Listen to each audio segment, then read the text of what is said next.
નમો અરહંતાણં નમો સિદ્ધાણં નમો આયર્યાણં નમો ઉવજ્જાયાણં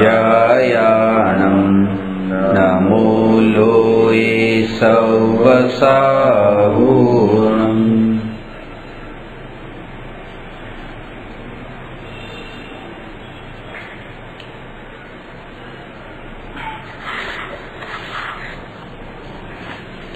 પ્રશ્ન નંબર 251. સામાયિકનું સ્વરૂપ કેવું હોય?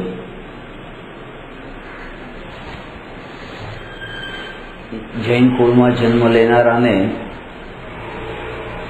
સામાયિક અને પ્રતિક્રમણ એ બે શબ્દનો પરિચય ન હોય એવું નથી બનતું. સામાયિક અને પ્રતિક્રમણ એને જન્મથી જ તે એના કાનમાં આ શબ્દ પડ્યા હોય કે સામાયિક કરવું ને પ્રતિક્રમણ કરવું. સામાયિક કોને હોય, સામાયિકનું સ્વરૂપ કેવું હોય, સામાયિકનું ફળ શું હોય અને સામાયિક ક્યારે હોય, એ બધા વિષય ઉપર આપણે ચર્ચા કરવાની છે.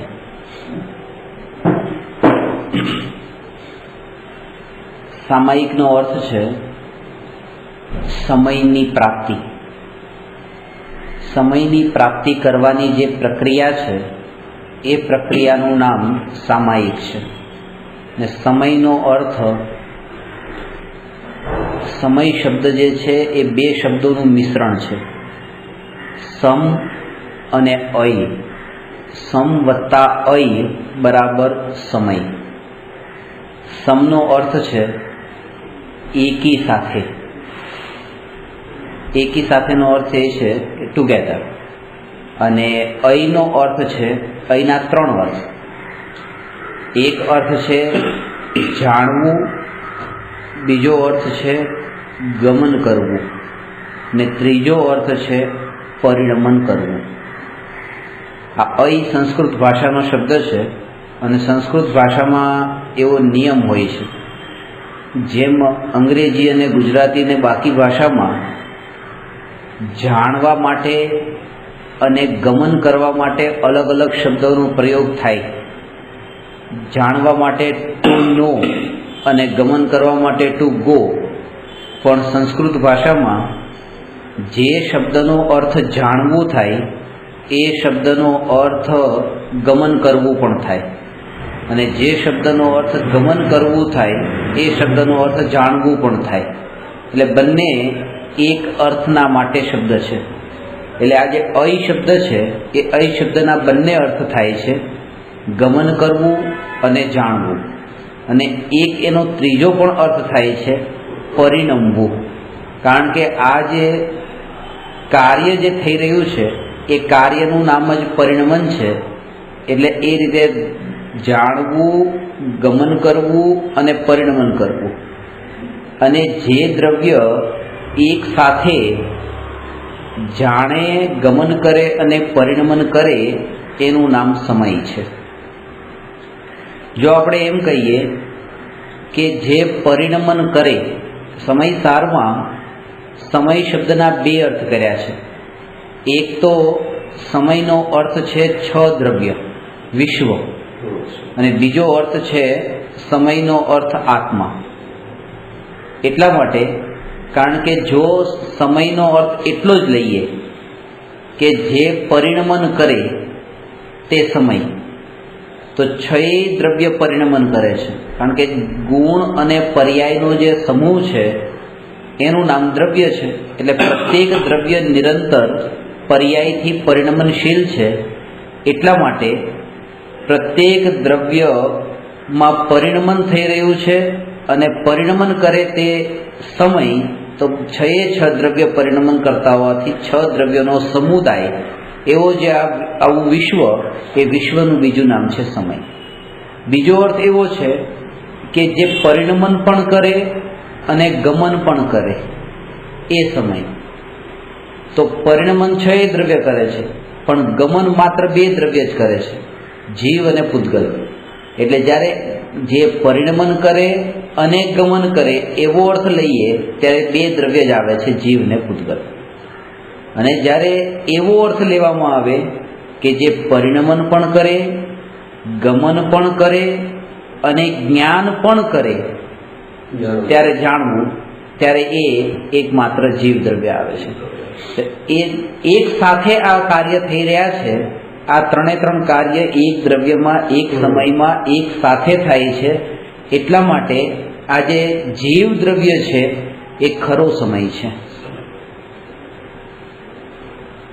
અને એ સમયની પ્રાપ્તિની જે પ્રક્રિયા છે, જો કે પ્રાપ્તિ થવી, પ્રાપ્તિને પ્રાપ્ત થવું, એનું નામ ખરું સમય છે. એટલા માટે બૌદ્ધ ધર્મ અને જૈન ધર્મ વચ્ચે આવું મોટું અંતર છે. આપણે પણ કહીએ છીએ કેવલી પણત્તો ધમ્મો શરણમ પવજ્જામિ, કેવલી પણત્તો ધમ્મો શરણમ પવજ્જામિ, અરે અરહંતે શરણમ પવજ્જામિ, સિદ્ધે શરણમ પવજ્જામિ, સાહુ શરણમ પવજ્જામિ, કેવલી પણત્તમ ધમ્મમ શરણમ પવજ્જામિ. એ આપણે પણ કહીએ છીએ, એ પણ કહે છે બુદ્ધમ શરણમ ગચ્છામિ. એમાં ગચ્છામી કીધું, શરણમ ગચ્છામી, અને અહીંયા શરણમ પવજ્જામી. બે વચ્ચે આસમાન જમીનનું અંતર છે. એ પણ જાય છે શરણે, અને અહીંયા શરણે જતા નથી. એ તો શરણે જાય છે ને અહીંયા શરણને પ્રાપ્ત કરું છું. કારણ કે કોઈ વ્યક્તિ બુદ્ધની શરણે જતો હોઈ શકે કે રસ્તામાં કોઈ એને બોલાવી લઈને બીજા રસ્તે જતો રહે, ખાલી તો જઈ રહ્યો છે. અને અહીંયા જવાની વાત નથી, પ્રાપ્તિની વાત છે, પામવાની વાત છે. હું એને પામું છું, હવે કઈ બીજે જવાનો પ્રાપ્તિ, એમની શરણ પામું છું, એમ ત્યાં સુધી ડેસ્ટિનેશન સુધી પહોંચી ગયો, એવી એની ભાવના છે. તો અહીંયા જે છે કે સમય, સામાયિક શબ્દનો અર્થ જ છે એ સમય સુધી પહોંચવાની વિધિનું નામ સામાયિક નથી, પણ સમયની પ્રાપ્તિ થઈ જવાનું નામ સામાયિક છે.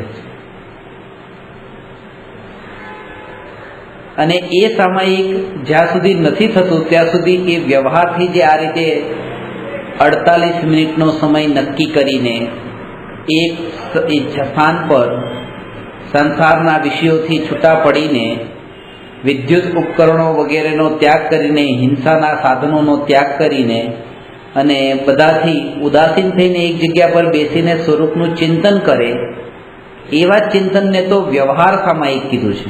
આ તો એની વાત કરી કે વિષયોથી વિરક્ત થઈ, ઉદાસીન થઈ સ્વરૂપનું ચિંતન કરે, એ વ્યવહાર સામાયિક છે. પણ આ જે ક્રિયાથી બેસવું, એમાં શું થાય છે કે એ સામાયિક લઈ લેવામાં શું વાંધો છે? વાંધો એ છે કે જ્યારે સામાયિક લે છે, જેટલા સામાયિક જેણે વધારે કર્યા છે એણે એટલા જ મોટા અપરાધ કર્યા છે. અત્યારની જે વાત કરું છું, જે સામાયિકા લઈ લેવામાં આવે ને બેસી, એ મોટો અપરાધ કરે છે. એટલા માટે કે પ્રતિજ્ઞા ન લઈને એ પાપમાં, વિષયોમાં પડે તો એટલો મોટો દોષ નથી, પણ પ્રતિજ્ઞા લઈને પાછું એ જ પાપ કરવું એ મોટો દોષ છે. પ્રતિજ્ઞા ન લે તો જ્યારે સામાયિકની શરૂઆતમાં એ સામાયિક લે છે ત્યારે જ એ પ્રતિજ્ઞા કરેલી છે શરૂઆતમાં જ, કે હું આ બધાનો ત્યાગ કરું છું, મનથી ત્યાગ કરું છું, વચનથી ત્યાગ કરું છું, કાયાથી ત્યાગ કરું છું, બધી રીતે પ્રતિજ્ઞા પૂરી લઈને પછી બેઠા 48 મિનિટ શરૂ છે સામાયિક. અને એમાં 48 મિનિટ પૂરેપૂરા વિકલ્પો બહારના રહ્યા, સંભાવ એક પળ પણ ન રહ્યો.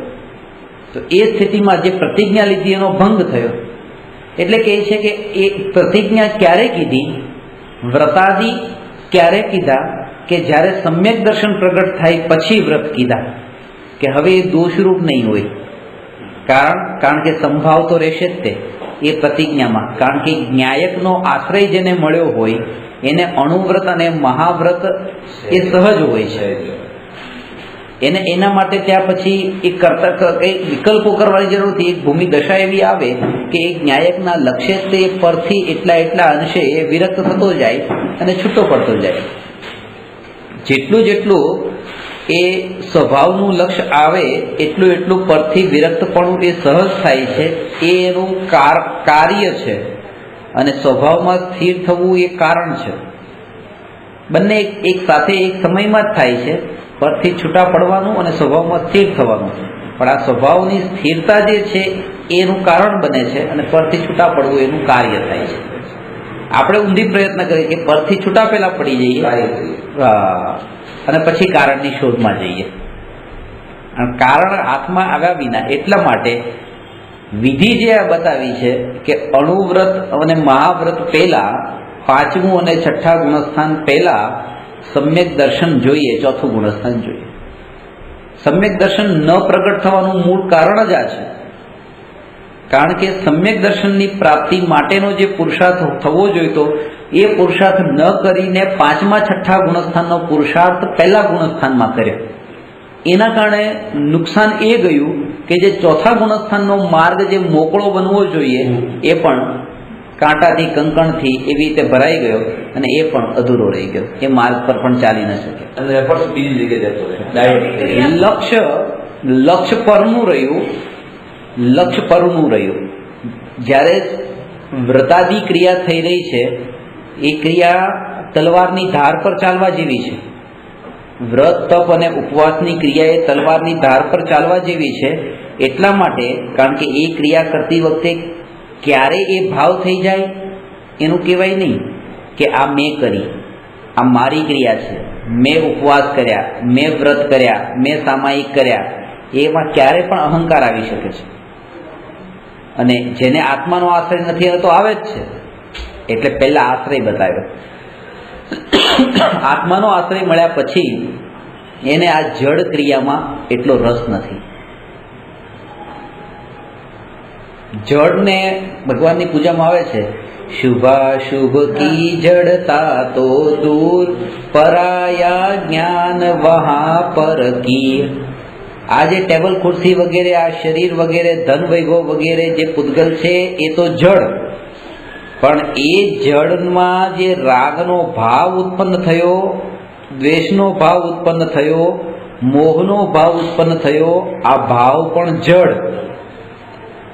અહીંયા સુધી કે આત્માનું જ્ઞાન જે પોતે પોતાનામાં સ્થિર ન રહીને પર તરફ ગયું એ પણ જડ. એ ક્ષયોક્ષમ જ્ઞાન પણ જડ, એ પણ પર, એ પણ હું નહીં.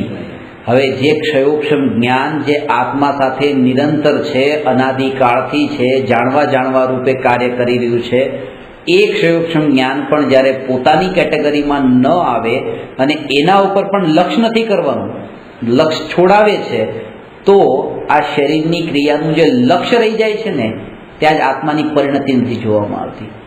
પરિણતિ જોવામાં આવવી જોઈએ. પરિણતિ કોની? પોતાની. બીજાની પરિણતિ તો આમ સમજાશે નહીં. ત્યાં આપણા અનુમાન જ હશે. બધા અનુમાન ખોટા હશે. જે અનુમાન ખોટા જ થવાના છે તો એનો વિચાર પણ નહીં કરવો. જેમ કાલે કીધું કે નીકળી જવું એટલે અહીંયા બેઠા હોય તો પણ નીકળી જવું. એનો મતલબ એ વિચારમાંથી બહાર નીકળી જવું. ન પકડી શકાય બીજાની પરિણતિને પોતાની પરિણતિને પકડવા માટે આ વિકલ્પો થકી પકડવી. આ જે વિકલ્પો આવે છે એ વિકલ્પો તે અંદરનો કચરો ભરેલો પડ્યો છે એ વાતને બતાવે છે. એ વિકલ્પ જે ઉત્પન્ન થાય છે એ વિકલ્પ અંદરમાં જે વૃત્તિઓ પડેલી છે એનું જ તે પ્રગટ સ્વરૂપ છે. પડેલા કચરાનું પ્રગટ સ્વરૂપ છે. એનાથી તો ખબર પડે. આમ આપણને એમ લાગે, અને ખાસ કરીને એ ટાઈમે કે જે ટાઈમે એવી કોઈ સ્થિતિ આવે છે, બાકી તો ખબર પણ નથી પડતી કે મારામાં પરિણતિ કેટલી મલિન છે. કોઈ પરિસ્થિતિ આવે ત્યારે ખબર પડે કે મારામાં હજુ આવી અશુદ્ધતા છે. આટલા શાસ્ત્રનો અભ્યાસ કર્યા પછી એમ લાગે કે હવે એવો કશાય તો થતો જ નથી. અત્યારે એવી સ્થિતિ છે કે હવે બધા પૈસા બધામાં હવે મને મોહ આસક્તિ રહી નથી. પણ એ 19 રૂપિયા ટેક્સી વાળાને થયા હોય તમે 20 આપ્યા, 1 રૂપિયો પાછો ન આપે તો કે 1 રૂપિયો જો પાછો નથી આપ્યો, એ વિકલ્પ જે ઉભો રહી ગયો એ વિકલ્પ, એ વાતને હવે 1 રૂપિયાનો વિકલ્પ જે રહી છે ને એમ કહે છે કે મને પૈસામાં બહુ રસ નથી. એ ખબર ક્યારે પડી? જ્યારે રૂપિયો નહીં મળ્યો ત્યારે ખબર પડી કે રૂપિયાનો રસ હજી છે, વૃત્તિઓમાં પડેલો છે રૂપિયો. નતો ત્યારે તો ખબર જ નથી પડતી, કોઈ પ્રસંગ એવો ન બન્યો ત્યારે ખબર જ ન પડી. ત્યારે તો એમ જ લાગ્યું આટલા શાસ્ત્રો ભણ્યા પછી હવે તો એ વાત સમજાઈ ગઈ છે કે ખાલી હાથ આવ્યા છે ને ખાલી હાથ જવાનું છે, બધું હવે સમજાઈ ગયું છે, હવે બહુ ફરક નથી પડતો.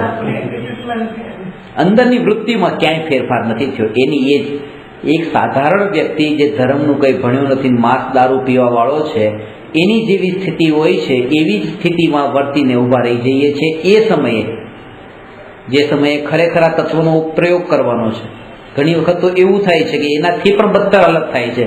કારણ કે એ દારૂ અને માંસ ખાવા વાળા પણ પરદેશીઓ એ પણ થોડીક તો ઓનેસ્ટી, નીતિ, ન્યાય જે વ્યવહાર છે એટલું તો કરશે કે કોઈ વસ્તુ કોઈની પડેલી હોય તો ન લેવી. અહીંયા તો 1 રૂપિયો પણ કોઈનો પડ્યો હોય તો બીજી પડાય અહીંયા રહી નહીં.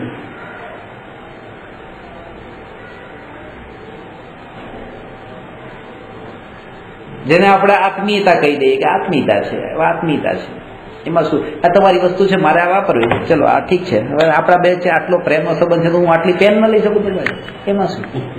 પણ આ જ વ્યવહાર છે કે ભાઈ હું આ લઉં જ્યાં હોય, કારણ કે દુશ્મનની પાસે તો પૂછવા જવાના જ નથી કે આ લઉં, પૂછવાનું તો મિત્રને જ છે, કારણ કે મિત્ર જ આપવાનો છે. અને જો એ દુશ્મનનો સાથે વ્યવહાર નથી તો પછી વ્યવહાર મિત્ર સાથેનો જ છે, આ લઉં એમ કહીને.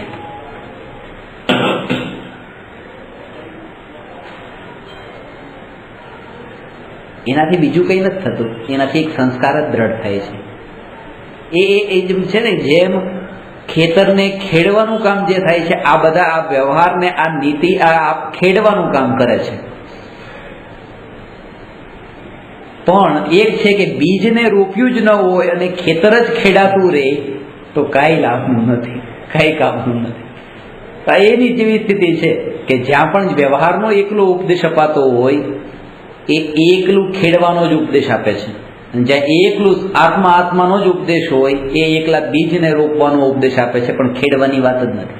બંને જોઈએ, ખેડાવવું પણ જોઈએ અને બીજ રોપાવવું પણ જોઈએ.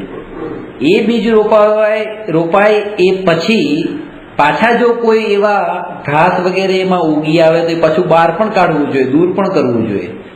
જ્ઞાનીનો એ પુરુષાર્થ હોય છે કે સમ્યક દર્શનનું બીજ રોપાયા પછી પૂર્વે બાંધેલા કર્મના ઉદય અનુસાર કશાયો પાછા કોઈ એવા ઉદયમાં આવે તો એને પણ દૂર કરવાનો પુરુષાર્થ જ્ઞાની નિરંતર કરે છે. પર્યાયની અશુદ્ધતાને પણ જાણે છે અને દ્રવ્યની ત્રિકાળી શુદ્ધતાને પણ જાણે છે. એ બંનેનું જ્ઞાન જોઈએ.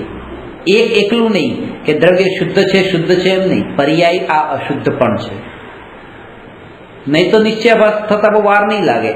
અને એ તો શાસ્ત્રમાં ચોખ્ખું લખ્યું છે કે વ્યવહારાભાસી કરતા નિશ્ચયાભાસીનું ફ્યુચર બહુ બદતર હોય છે.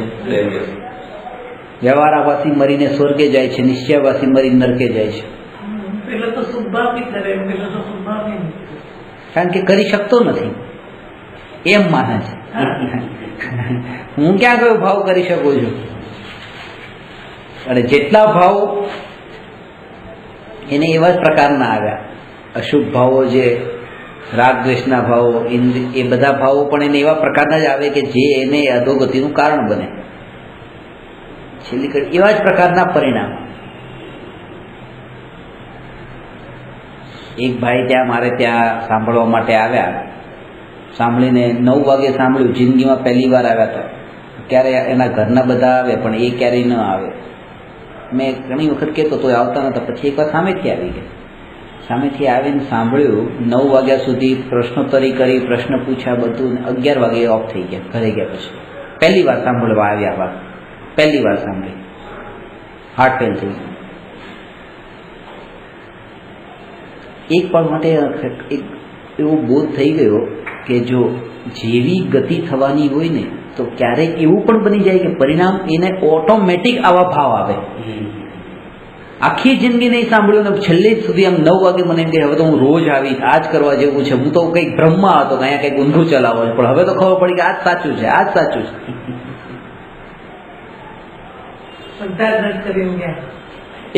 એક તો જો 2 કલાક પહેલા 60 વર્ષનું આયુષ્ય, આખી જિંદગી આમનામ ગઈ, કેટલાય યોગ મળ્યા, બુદ્ધિશાળી, એટલું જ્ઞાન, સમજ, બધું, પણ આ વસ્તુમાં પકડ નથી આવતી. ક્યાં સ્વાર્થીની જ બધી વાત છે જૈન ધર્મમાં, એમ કે બસ પોતાનું કરો, પોતાનું કરો, પોતાનું કરો. તો પછી બીજાનું કર્યા વગર પોતાનું થાય કેવી રીતે? હું તમારું કંઈક કરી રાખું વેપાર ધંધામાં પણ તો કંઈક મારું થાય, બીજાનું કરો તો પોતાનું થાય. એક શબ્દનો કેટલો ઊંધો પેલું ઉઠાય કે મૂકવાની વાત છે, મદદ કરવાની વાત છે, એના કેટલો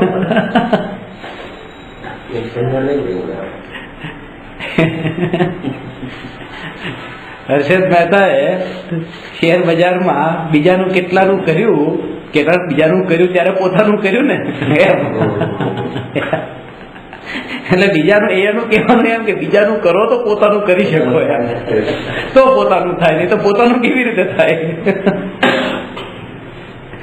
પણ એ તો એક મજાકમાં હતું. બાકી હકીકત એ કે બીજાનું દયા દાન વ્રત તપના જો તમને આ બીજાના પ્રત્યે કરુણાના ભાવ ન આવે, તમને આત્મા કેવી રીતે સમજાય, આત્મા કેવી રીતે સમજાય? એ એક જ એક સિદ્ધાંત છે કે કરુણા ભાવ અને કરુણા ભાવ શબ્દ જે છે ને એના અંદર બે શબ્દ છે, કરુણા વત્તા ભાવ, અને બીજો છે કરુણા વત્તા અભાવ. એને પણ કરુણા ભાવ કહેવાય, સંધિ જ્યારે મેળ ભેગી થાય ત્યારે.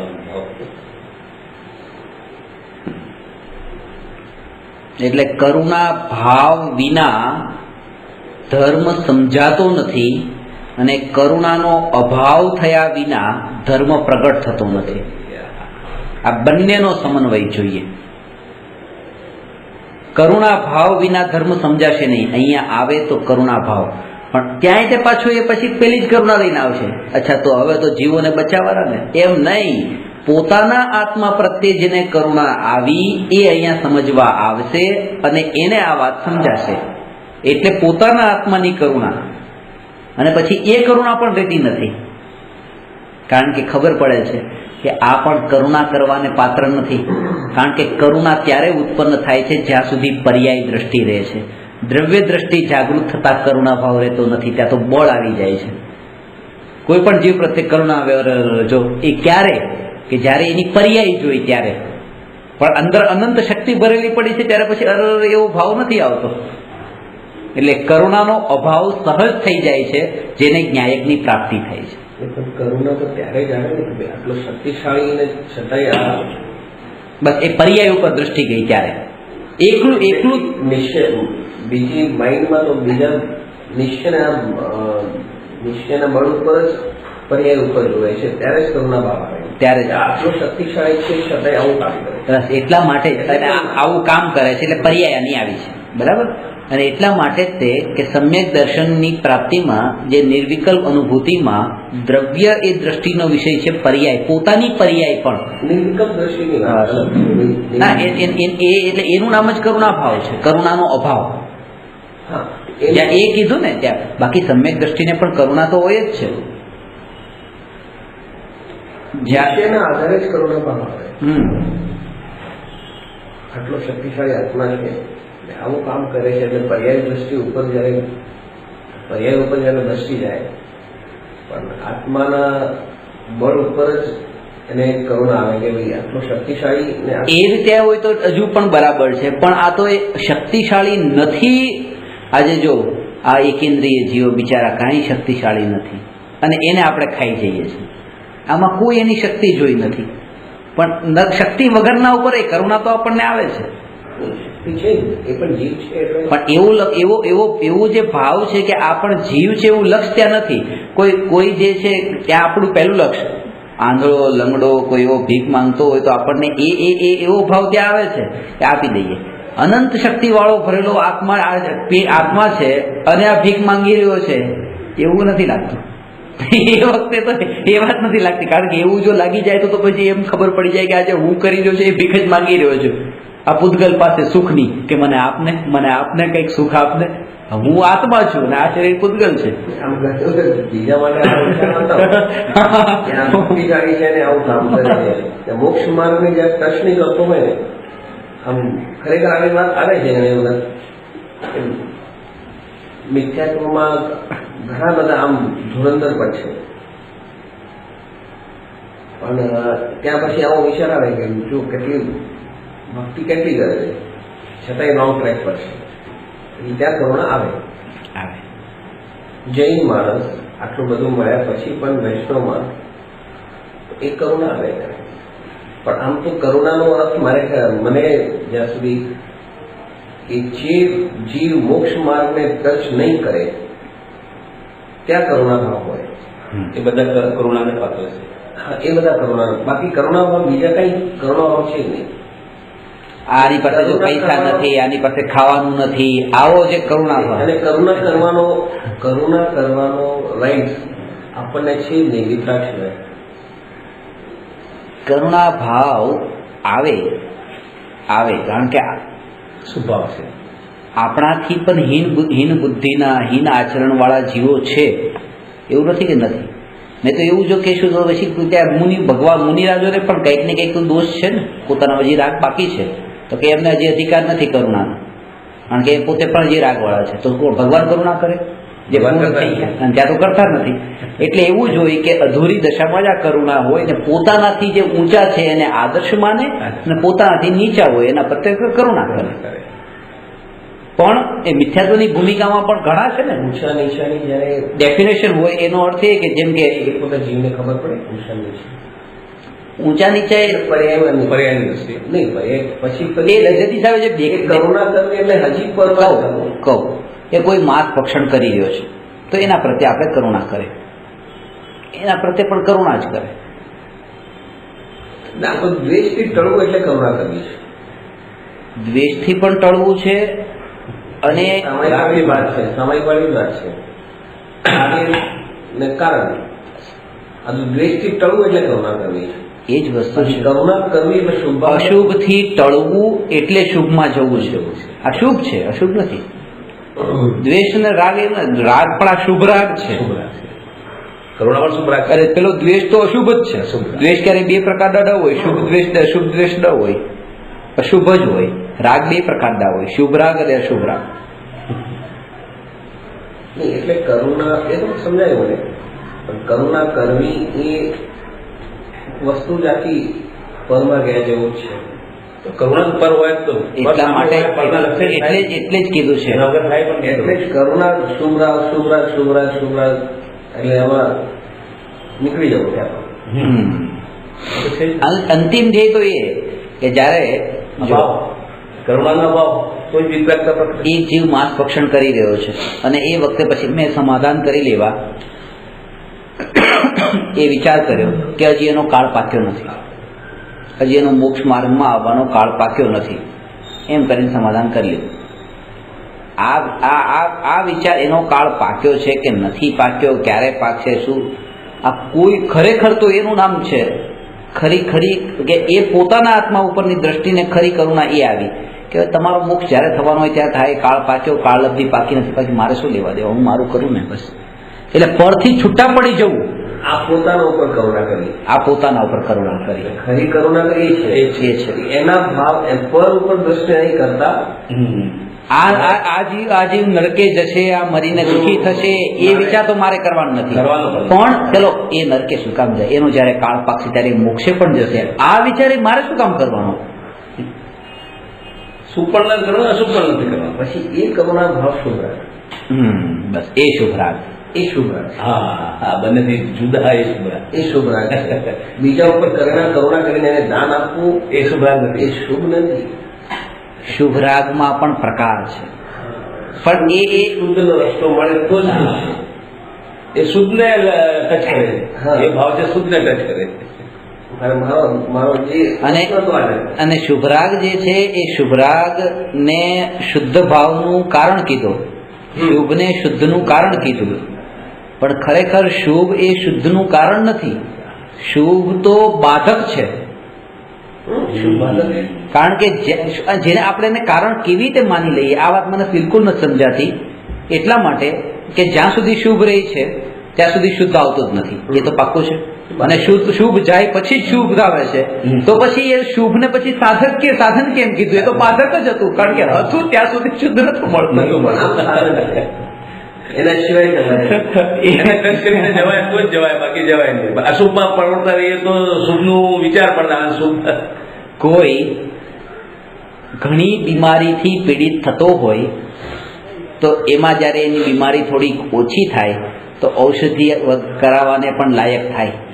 શરીર એટલું શિથિલ છે કે ડૉક્ટર પાસે જવાને લાયક નથી. શરીર હવે થોડુંક વ્યવસ્થિત આમ ચાલી શકે એવું થયું, ડૉક્ટર સુધી પહોંચી શકે એવું થયું, તો એને હવે આ બીમારી થોડીક ઘટી છે, મટી છે, ડૉક્ટર પાસે જઈ આવો. આ જે ઘટી છે એ એમ નથી કે બીમારી જતી રહી છે, આ એનો ડૉક્ટર સુધી જવાનો એને આ તાકાત આટલી મળી છે. અને એમાં કોઈ જીવ એમ માની લે કે બસ હું સાજો થઈ ગયો, કારણ કે ડૉક્ટર સુધી જઈ શકતો તો ઓફિસે પણ જઈ શકું છું. તો પછી એ બીમારી પાછો વધી જવાની છે બીમારી, હવે એ સારો સાજો નહીં થાય. હવે શુભમાં પડ્યો રહે તો પછી પાછો તકલીફમાં આવી જાય. પણ શુભ એ જ છે જે શુભને ટચ કરે. હા, તો શુભના ટચ કરે એ શું છે? બીજા શુભ નથી. બીજા બધા અસત કહો કે ગમે બધા રાગ જ છે. ને શુભ પણ જ્યારે તમારી દ્રષ્ટિમાં અશુદ્ધ હોય ત્યારે પછી તમને એવું શુભ પણ પછી એમ ન લાગે કે આ જ શુભ, આ જ શુભ, એ પણ રાખતું નથી.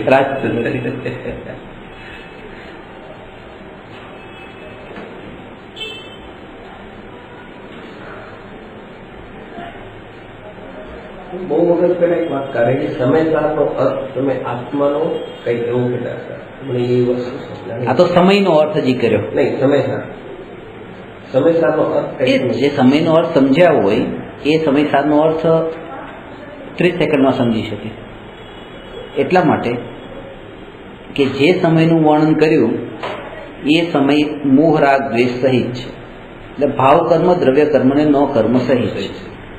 ભાવ કર્મ દ્રવ્ય કર્મ ને નો કર્મ રહિત જે આત્મા એ સમયનો સાર છે, એ સમય સાર છે.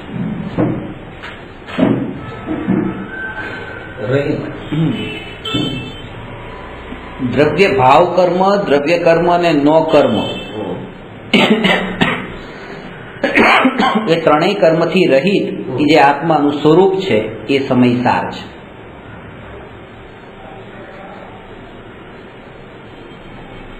સમય પ્રમાણનો વિષય છે, સમય સાર પરમ શુદ્ધ નિશ્ચય નહીંનો વિષય છે, દ્રષ્ટિનો વિષય છે. સમય સાર ને ભણવાનું નથી, એને વણવાનું છે. એ પર્યાયમાં એવું વણાઈ જવું જોઈએ કે પ્રત્યેક પર્યાયે ટંકોત્કીર્ણ થઈ જવું જોઈએ કે જેથી કરીને એ અનંતકાળ સુધી ક્યારે પણ એ પર્યાયમાંથી વિખૂટું ન પડે. એ ખરું સમયસાર ભણ્યા એમ કહેવાય. પછી આ ન ભણ્યા હોય તો ચાલે, જે આટલી ગાથા થઈ ને આટલી રસ થઈ.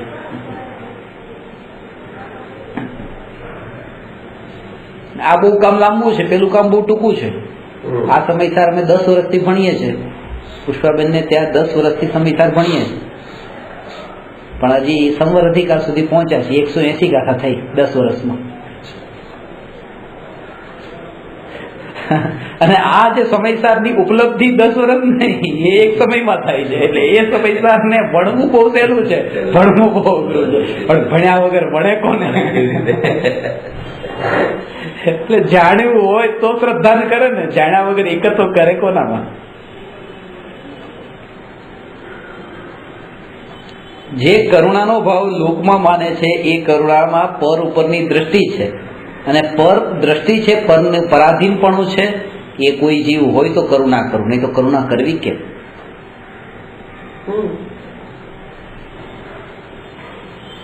કરુણા કરવી, કરુણા તો તમે ક્યાંય પણ કરી શકો, એ હોય કે ન હોય.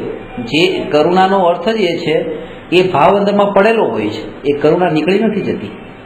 જે 6થા 7મા ગુણસ્થાનમાં સાધુ ઝૂલે છે, 7મા ગુણસ્થાનમાં લીન છે, તો એ સમયે જે કરુણાનો જે ભાવ છે કે જીવો માટે શાસ્ત્ર લખવાનો ભાવ છે, એ કરુણાનો ભાવ છે. હવે એ કરુણાનો ભાવ ત્યાં નથી, એ પરિણતિના અંદર ત્યાં પડેલો જ છે, અંદર પડ્યો છે. આપણા અંદર જ્યારે આપણે અહીંયા ભણવા બેઠા છે ત્યારે ખાવાની વૃત્તિઓ નથી પડી, અંદરમાં પરિણતિ એ ખાવારૂપ નથી, પીવારૂપ નથી, ચાલવું ફરવું બધું પડ્યું છે. તો એવી રીતે એ કરુણાનો અભાવ નથી થઈ જતો, એ કરુણા પડી રહી છે, ભાવ ત્યાં છે. અને એ તે કે જ્યારે પછી એ ધ્યાનમાંથી બહાર આવે છે ત્યારે જે પડેલી વૃત્તિ હતી એ લખવાની કે રાગની, એ રાગની વૃત્તિ ત્યાં પછી ઊભી થાય છે. इसके भावी रीते दया धर्म का मूल है. પણ આ બધાને મૂળ સુધી એ કીધું, ધર્મનું મૂળ કીધું, એમાં પાછા બે ભેદ કર્યા, એટલે દયા પોતા ઉપર જ કરે. સ્વદયા અને પરદયા. તો મૂળ જે છે સ્વદયા, સ્વદયા છે. કૃપાળુદેવે બે શબ્દોનો પ્રયોગ કર્યો છે.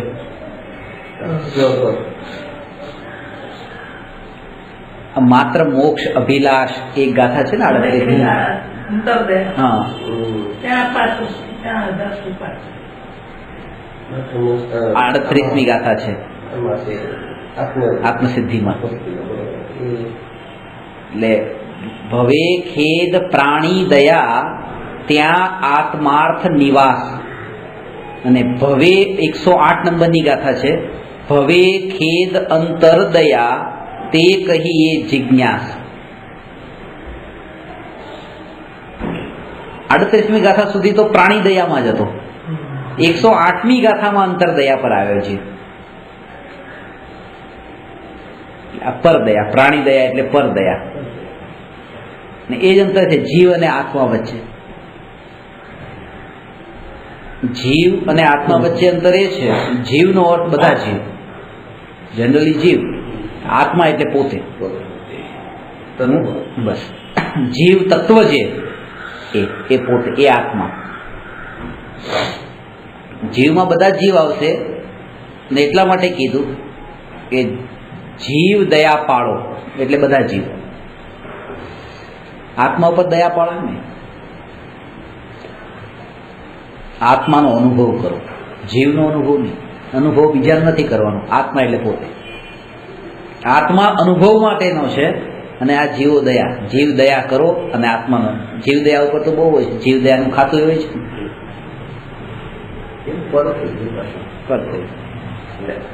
दया धर्म का मूल है. પણ જીવની વૃત્તિ પરની છે, પરમાં જોડાઈને રહેવાની છે. એ એમ જ માને છે કે પર છે તો હું છું, પર છે તો હું છું. એટલે એ કે તમે તૈયાર બરાબર વ્યવસ્થિત થઈને સૂટ બૂટ ટાઈ પહેરીને ઘરમાં બેસી ગયા, પણ બહાર નીકળ્યા જ નહીં, પછી પાછા થોડી વાર પછી કપડાં કાઢ્યા તો એમ લાગે આ શું મહેનત કરીને આ કઈ કામમાં ન આવ્યું, જોયો કોણે મને? તો બીજા જ કોઈ જોવે ત્યારે આપણું આ મહેનત જે છે સફળ ગઈ એમ કહેવાય. મોટી એવી ગાડીમાંથી બહાર નીકળતા હોય ત્યારે આપણે એમ જોઈએ કે કેટલાય મને જોયો. કોઈ ન હોય ને અંધારું હોય ને એકલા હોઈએ, એ ભાવ નથી આવતો હું આવી ગાડીમાંથી નીચે ઉતર્યો. રાતના પાર્ટીમાં મોડું થઈ ગયું હોય ને રાત્રે 1 વાગે ઘરે પહોંચતા હોય ને કોઈ ન જોતું હોય તો ગમે એવી ગાડીમાં નીચે ટેક્સીમાંથી ઉતર્યા હોય તો શું ફરક પડે? કારણ કે કોઈ જોયું નથી. મારા સ્ટુડન્ટ તો મને કહે છે કે રાત્રે હું ટેક્સી જ કરી લઉં, કારણ કે રાત્રે બધા ઊંઘી ગયા હોય એટલે ચાલે. એમ કે મોટી બિલ્ડિંગમાં રહે, ડ્રાઈવરે બોલાવતો નથી, પછી એમ કે રાત્રે આમે કોઈ હોય નહીં, પછી શું એટલે ટેક્સી જ કરી લો. કોઈ ન હોય એટલે ટેક્સી કરી લો, કોઈ હોય તો પાછું ગાડી કરું. પોતાના માનનો આધાર કોઈ બીજો છે અને પોતાની મહાનતાનો આધાર કોઈ બીજો છે. જ્યાં સુધી તમે એમ ન કહો ને તમે બહુ સારા, ત્યાં સુધી મને લાગતું જ નથી કે હું કંઈક સારો, પોતે કંઈક મહાન. અને એ જ કહે છે હીરાને કોઈ મહાન કે ન કે હીરો એ મહાન જ છે. એમ પોતાની મહાનતાને કોઈ સિક્કો મારવાની જરૂર નથી. અંદરમાં એ અહંકારનો માન કશાયનો ભાવ જ એવો હોય ને કોઈ બીજો એને જોઈએ. એટલા માટે મોટા ભાગે પુરુષોના અંદર જે અહંકારનો ભાવ હોય છે ને એ જ એનું કારણ છે કે એ એવી પત્નીની શોધમાં હોય. ક્યારે પણ પુરુષ એવી છોકરી નથી શોધતો કે જે ભણેલી ગણેલી હોય, પોતાના કરતાં વધારે ભણેલી હોય. કે પોતાના કરતાં વધારે બુદ્ધિશાળી થઈ તો પોતાનો ઈગો વારંવાર હર્ટ થવાનો છે. હવે પોતાની ઓછી બુદ્ધિવાળી છે, બસ તો દર વખતે પોતે જ સાચો, તું ખોટી, તને ખબર ન પડે, તું ભણેલી ક્યાં છે? ત્યાં ઈગો પોસાયું ને, પોતે ઈગો આવ્યો, બસ એને સંતોષ થઈ ગયો. એટલે જાણી જોઈને અભણ પસંદ કરે.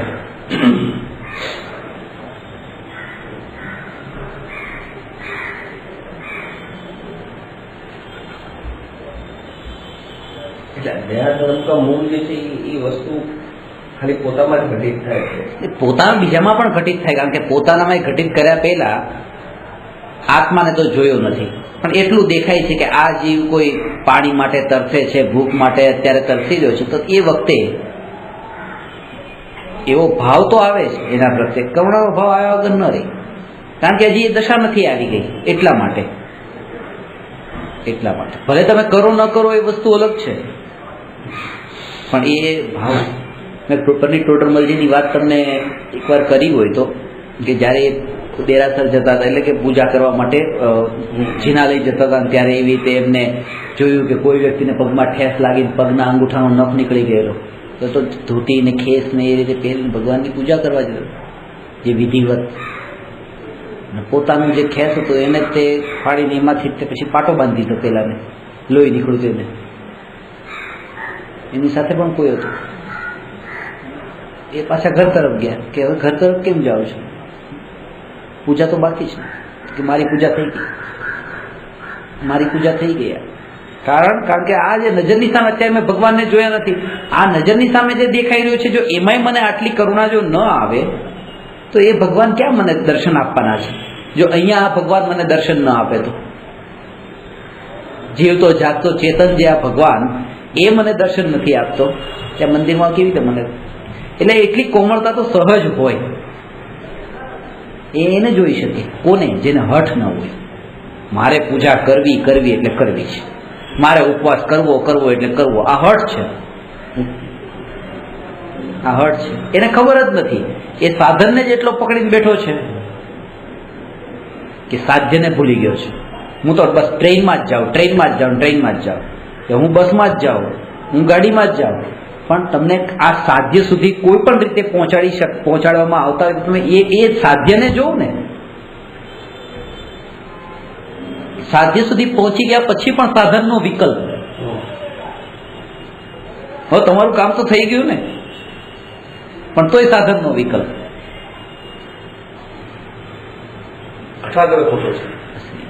કે તમે પૂજા અત્યારે જો આ રાગનો ભાવ હતો, ભગવાનની ભક્તિ કરવાનો ભાવ રાગનો ભાવ છે, અને આ જીવ પ્રત્યે પણ જે કરુણાનો ભાવ આવ્યો, વાગ્યું તું ને લોહી નીકળું જોયું અને કરુણા આવી, એ શુભ રાગ છે. અને રાગ તો રાગ છે કે જે સમયે, અને જો અત્યારે અહીંયા શુભ રાગ નથી આવતો તો ત્યાં પણ શુભ રાગ નથી આવવાનો, કારણ કે એના અંદર જ શુભ રાગ નથી, તો ક્યાંથી શુભ રાગ ત્યાં આવે? જેના અંદર હતો તો એ અહીંયા આવી ગયો, એ હતો એ અહીંયા આવ્યો છે, ત્યાંનો જે રાગ હતો એ અહીંયા આવ્યો છે. અંદર તો છે, જો અહીંયા નથી તો ત્યાં પણ નથી. આ જ વાત એ રીતે સમજવાની કે જે જીવો વેપાર કરે ત્યાં કેટલાય લોકોનું એવી રીતે દિવાળો કાઢી મૂકે અને ભગવાનની ભક્તિમાં ભગવાન પ્રત્યે રાગ, તો કે અહીંયા એને રાગ નથી થતો, ભગવાન પ્રત્યે રાગ થાય, વાત જ ખોટી છે. જો એને ત્યાં રાગ હોત તો અહીંયા થોડોક તો અંશે તો રાગ હોત એના પ્રત્યે. રાગ એટલે થોડો તો એવો વિચાર તો આવે કે આને મારે કષ્ટ નથી પહોંચાડવું, આવું નથી કરવું.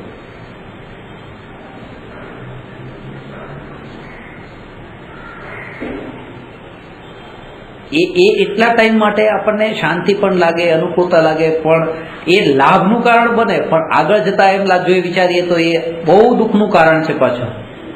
કે મને તમારી સાથે ખોટું બોલીને મને થોડોક લાભ થઈ ગયો, પણ એ લાભ થોડા ટાઈમ માટે મને થયો, પણ એ અનંત દુઃખનું કારણ આગળ જઈને થવાનો છે. એવી પ્રતીતિ જો એ જાગૃતિ અંદર રહી ને, એ ખટક રહી, તો એ પાપમાંથી ધીરે ધીરે છૂટતો જાય, અનિતિ અન્યાયથી છૂટતો જાય.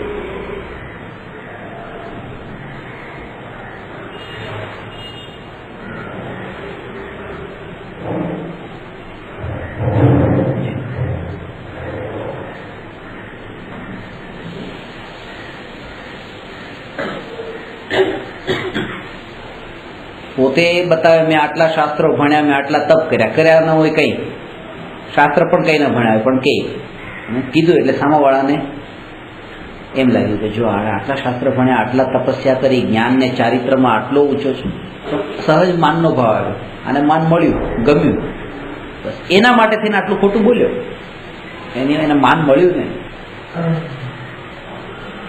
એટલે એ જ થાય છે કે પોતાના કશાયની પુષ્ટિ જ્યાં થતી હોય ત્યાં ખોટું કરવા તૈયાર થાય છે, પણ એ ખોટાનું ફળ હજી આગળ કેટલું ભોગવવું પડશે એ ખબર, એનો વિચાર પણ નથી. જો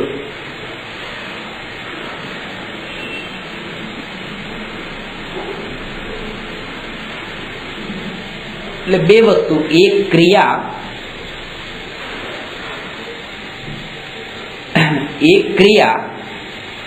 અને એક ભાવ. જે ક્રિયાનું સામાયિક છે એ વ્યવહાર સામાયિક છે એમ પણ નહીં. જે ભાવોનું સામાયિક છે એ વ્યવહાર સામાયિક છે, અને ભાવોનું સામાયિક છે એ જ નિશ્ચય સામાયિક છે. શુદ્ધોપયોગ રૂપ જે આત્માની સ્થિતિ એ નિશ્ચય સામાયિક છે, અને એ સિવાય જે જ્ઞાનધારા જે વર્તે છે, ક્ષમતા ભાવે જ્ઞાની ઉદય અનુસાર વિચરણ કરે છે, અને જે આત્મ સ્વરૂપની જાગૃતિ છે, આ બધું વ્યવહાર સામાયિક છે, પણ ભાવ ક્રિયા નહીં. શુદ્ધ પરિણતિની સાથે જે આ શુભ ભાવ આવે છે જ્ઞાનીને, એ શુભ ભાવને વ્યવહાર સામાયિક કીધું. એટલે ખરેખર નિશ્ચય સામાયિક જેને હોય એને જ વ્યવહાર સામાયિક હોય. આ મોટો આ માયાચાર કર્યો છે, ફરીથી કહું છું, એને માયાચાર કર્યો કે જેણે સામાયિકની પ્રતિજ્ઞા લઈ લીધી. એટલા માટે તે આ દ્રવ્યલિંગી મુનિ સાધુપણું જે અંગીકાર કરી લે છે ત્યારે પ્રતિજ્ઞા કરી લે છે ને કે આ એક મારા, મને તો એ ખબર પણ નથી. પહેલા હું મારા સાહેબને ભણાવવા જતો હતો એટલે મેં પ્રશ્ન પૂછ્યો, તમે સામાયિક કરો કે નહીં? અમારે સામાયિક જ હોય, 24 કલાકનું. હવે દીક્ષા લીધી ત્યારથી જ સામાયિક હોય. સામાયિકની પરિભાષાને એટલી મર્યાદામાં, લિમિટમાં બાંધી દીધી છે કે ગાડી ન વાપરવી, લાઇટ ન વાપરવી, પંખો ન વાપરવો, હવે આ બધી વસ્તુઓ ન વાપરવી, અને આ જેટલી વસ્તુ વાપરીએ એ બધું મર્યાદામાં વાપરવું.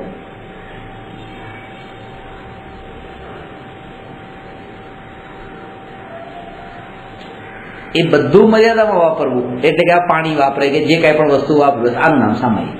હવે અમારું આ જીવન સામાયિક થયું. એક પળ પણ સામાયિક થયું નથી. એક સમય અને માની લેવું કે આજીવન સામાયિક છે અમારે, એ મિથ્યા.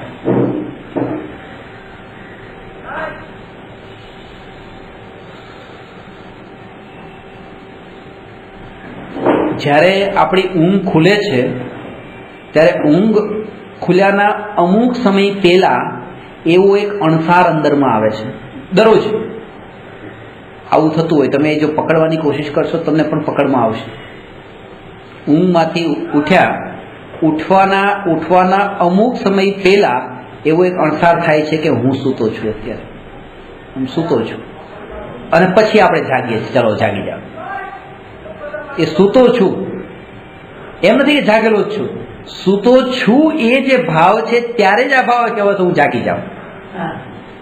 જેને સૂતેલાનો અણસાર આવે એ જ જાગવાનો ભાવ કરી શકે. પણ જે પહેલેથી જ માની બેઠો કે હું તો જાગું જ છું, તો જાગવાની જરૂર શું છે?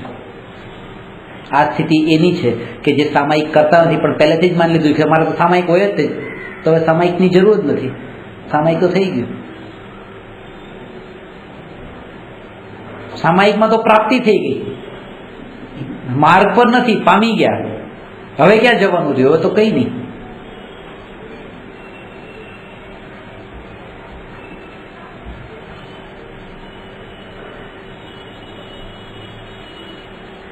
સામાયિક અને પ્રતિક્રમણ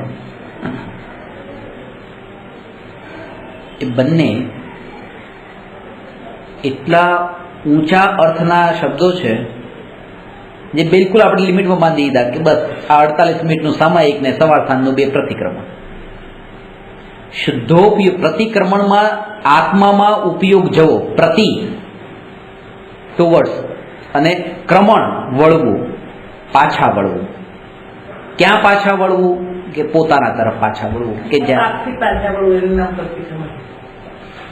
અને પાપથી પાછા વળીને પુણ્ય તરફ વળવું. અહીંયા પોતાના તરફ વળીએ ત્યારે પુણ્ય પાપ બે છૂટી જાય. તો આ જે પ્રતિક્રમણ છે એ શુદ્ધોપયોગનું નામ પ્રતિક્રમણ છે. મેં કોઈ ભૂલ કરી એનું આ પ્રતિક્રમણ છે ને. મેં ભૂલ કરી એનું પ્રતિક્રમણ છે. મેં તમારી સાથે એક ખોટી વાત કરી, મેં હિંસાનો ભાવ કર્યો, મેં ચોરીનો ભાવ કર્યો, કુશીલને પરિગ્રહનો ભાવ કર્યો, આનું મારે પ્રતિક્રમણ કરવું છે. તો પ્રતિક્રમણ કેવી રીતે કરાય? પ્રતિક્રમણમાં તો એ જ છે કે બીજી વખત એ ભૂલ ન થાય, એ ખરું પ્રતિક્રમણ. જે ભૂલ એકવાર થઈ ગઈ એ બીજી વાર ન થાય એ પ્રતિક્રમણ. તો પેલા એને ખબર હોવી જોઈએ કે પહેલી વાર જે ભૂલ થઈ હતી એ કોના કારણે થઈ હતી, તો પછી એ કરી શકે કે બીજી વખત આ ભૂલ ન થાય, એનો ઉપાય પણ શોધી શકે. તો પહેલી વાર જે ભૂલ થઈ હતી એનું મૂળ કારણ એ હતું કે હું મારા આત્મામાં લીન નહોતો, એટલે જ આ ભૂલ થઈ હતી. કેમ કે આત્મામાં લીન હોય એને તો પછી આ હિંસા, જૂઠ, ચોરી, કુશીનના ભાવ નથી આવતા.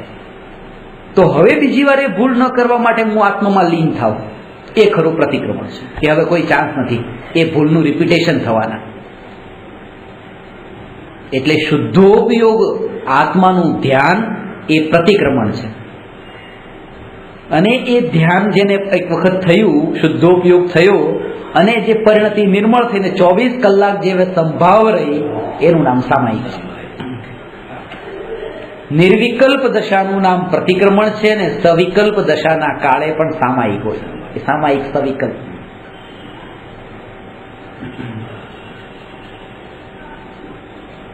એટલે જ કહેવાય મિથ્યા દ્રષ્ટિને બહુ સામાયિક સફેદ દ્રષ્ટિને જોવાય. એટલે આ સાધુને કીધું ને કે મારા જાવદીનું સમય કે એટલે આ જ્ઞાની સાધુ આત્મજ્ઞાની હોય એનું 24 કલાકનું હોય.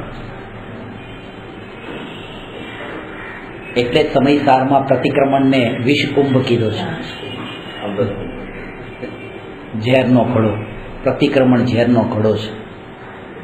આ બહુ સારી વાત નથી.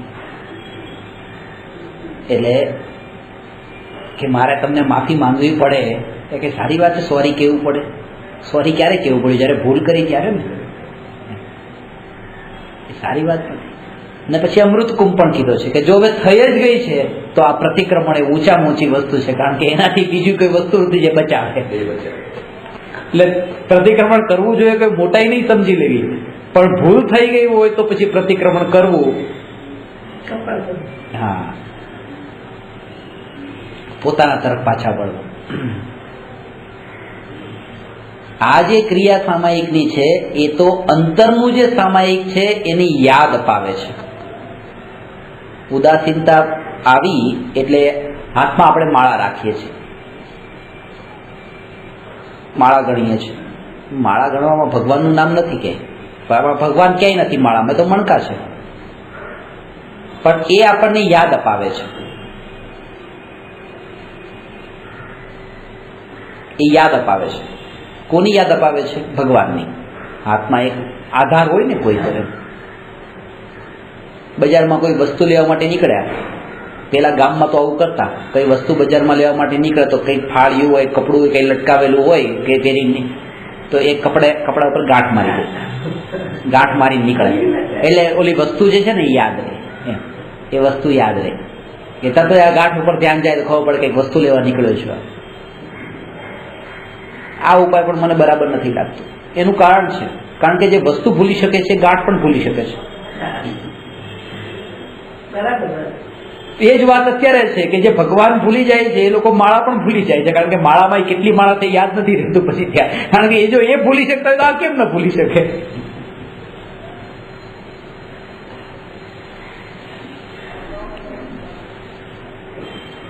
તેમ છતાં અત્યારની ભૂમિકાના જીવ માટે આધારરૂપ છે. અલ્ટિમેટ ગોલ માટે તો એ અધૂરું જ છે, પણ અત્યારના જીવ માટે આધારરૂપ છે. પણ આ સાધ્યનું ભાન હોય તો આ સાધન છે. આ જે પ્રતિક્રમણ સાધન છે અને આત્માની આ જે પ્રતિક્રમણ સામાયિકના ભાવ જે આવ્યા બધા સાધન છે. અને આત્માની ઉપલબ્ધિ અને નિર્વિકલ્પ આત્માની અનુભૂતિ એ સાધ્ય છે, જે એ ઉપાદેય છે. જે લોકો સામાયિક કરવા બેસી જાય છે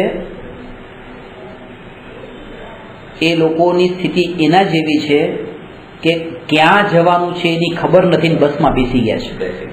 બસ એ સાધન છે, પણ ખબર હોવી જોઈએ કે આ બસ અહીંયા જાય છે, મારે ત્યાં જવું છે.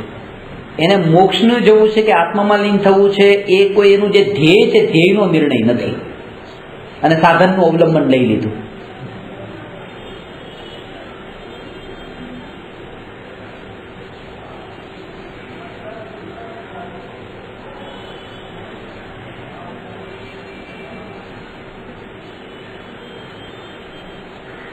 બીજું કે કરવાની જે વૃત્તિ છે ને એ ત્યાં પોષાય છે, એટલા માટે આપણને એ કરવું ગમી જાય છે. કારણ કે વૃત્તિ જે પડે છે ને કરવું છે કંઈ કરતા ભાવ એ ત્યાં પોષાય છે. પણ એવો અર્થ ના કે અશુભથી બધા શુભમાં જવા માટે કરે. અશુભમાંથી પછી 1 કલાક કોઈ અશુભ કામ કરવાનું કે આપણને કમ્પલસરી હોય જ નહીં, ઉઠવાનું જ નહીં. એટલે અશુભથી બચવા માટે એક સાધન છે, જરૂરી નથી. એ સમયે ઘણી વખત એવું થાય છે કે એ સ્થિતિ એવી થઈ જાય, ક્યારેક એ સામાયિક ન હોત ને તો બહુ સારું હતું એવું લાગે, એ ન લઈને બેઠા હોય તો. એક જગ્યાએ સ્વાધ્યાય ચાલે છે, હવે ઘરમાં રસોડું ખુલ્લું છે, દરવાજો રસોડાનો ખુલ્લો છે, અને ત્યાં તે લસણનો વઘાર કર્યો, અને જે વાસ આવે એવી વાસ આવે, છીક ઉપર છીક, મને ને સામે બેઠા છે બહેનોને, એ બધાને સામાયિકને મોપત્તી પહેરીને બેઠા. એ તો કંઈ બોલે નહીં. ઈચ્છા ભાવ તો કેટલાય થાય છે, પોતે બોલાય નહીં કે બારણું બંધ કરી દઉં કે આ કરી. હું શું કામ બોલું? 15 મિનિટ સુધી એટલા આખુડ વ્યાકુળ પછી મારાથી એમનું દુઃખ નહીં દેખાય, એટલે પછી મેં કીધું બંધ કરી દઉં છું. આમ વારંવાર ધ્યાન જાય, કેવા તો માંગે છે, બોલી શકતા નથી કે આ બંધ કરી દો, કોઈને કહી દો, કારણ કે અમે તો ઊભા થઈ શકતા નથી. શું કામ લઈ બેઠા છે? એને કરતા ઊભા થઈને પરિણામ બસ સાધ્ય કરી લો, પતી ગયું. એટલે જરૂરી નથી કે સામાયિક લઈ લીધે હોય એ પાપથી બચી ગયા હોય. ઉલટા વિકલ્પોની જાળમાં એવા ફસાઈ જાય કે જેના કરતા સાધારણ વ્યક્તિ જે સામાયિક લઈને ન બેઠો હોય એની દશા ઘણી સારી હોય. ભૂમિકા અનુસાર છે. આ તો માની લીધું છે કે સામાયિક કર્યું એટલે બધું આવી ગયું. તકલીફ ત્યાં જ આવતી છે.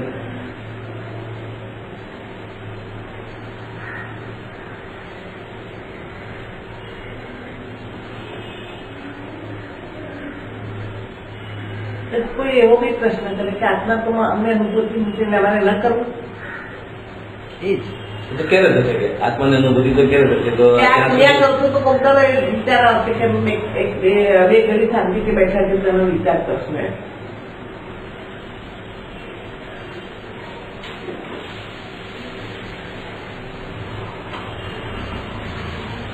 ગઈકાલે એક જગ્યાએ સ્વાધ્યાય હતો, આ સામાયિક લઈને બેસે, એ છાપામાં મારો એક આર્ટિકલ આવેલું, તો એ આર્ટિકલ વાંચતા હતા. હવે સામાયિક લઈને બેઠા, આર્ટિકલ વાંચ્યો, નિમિત્ત ઉપાદાન પરનું આર્ટિકલ હતું, એ વાંચ્યો ને એની પછી આગળ બધું કંઈક લખેલું હતું કે આવી રીતે રાજકારણની કંઈક વાત લખી હતી. તો એમાં માઇન્ડ ડાયવર્ટ થયું, તો પછી એ ભાજપ કોંગ્રેસ ઉપર આવી ગયા. કેન્દ્રમાં કે કોની સરકાર આવશે કે અત્યારે અરે એવું વાંચવાનું કીધું ને, આ લખ્યું છે ને આ સામેના પાના ઉપર આ લખ્યું છે. આ તો આ મુખ્ય આર્ટિકલ છે ને કે આત્માની વાત લખી છે, પણ આટલું તો થયું, આર્ટિકલ તો વાંચી, આર્ટિકલ વંચાઈ ગયો તો પૂરો થઈ ગયો તો. બીજું એવું હોય કે કોઈ આર્ટિકલ વાંચે ને બીજું એના ઉપર ધ્યાન નહીં દે, એવું બી થાય. એવું પણ થાય, કોઈ ન પણ થાય, પણ આટલું તો થાય જ. પણ એ મારો કહેવાનો મતલબ કે પછી યાર આખું પહોંચાઈ ગયું, બીજું છાપામાં ડિસ્કશન પણ થયું, એના ઉપર લોકો અડધો કલાક થઈ ગયું બધું ડિસ્કશન, અને પછી 48 મિનિટ એમની પૂરી થઈ કે તમે એક સેકન્ડ બેસો સર કે હું સામાયિક પાડી દઉં.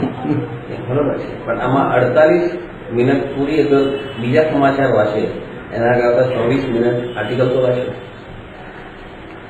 એ જ તે, પણ પ્રતિજ્ઞાનો ભંગ થવો ને આ બહુ મોટી વાત. એ પ્રતિજ્ઞાનો ભંગ એટલે અમે શું ને આમાં કે જીવની એટલી દશા નથી કે એક જગ્યાએ બેસી શકે, આ પ્રતિબંધ નાખીને બેસી જાય.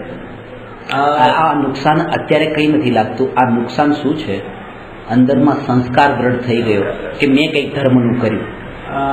આત્માની વાત બધાને સૂચતી નથી. સુસ્તી. અત્યારે જો તમને વ્રત તપની ક્રિયાની વાત કરું જાગી જશે, અત્યારે કેટલાને જોકાય આવે, પણ એ આત્માની વાત છે એટલે જોકા આવે. એટલે શું આ પ્રવૃત્તિ આત્મા એટલે બસ. એક બેન તો મને અહીંયા સુધી કહે છે કે મને રાત્રે ઊંઘ પેલા બહુ આવતી જ નથી, હવે કે શાસ્ત્ર વાંચું 15 મિનિટમાં તો ઊંઘાઈ જાય છે આમ કે.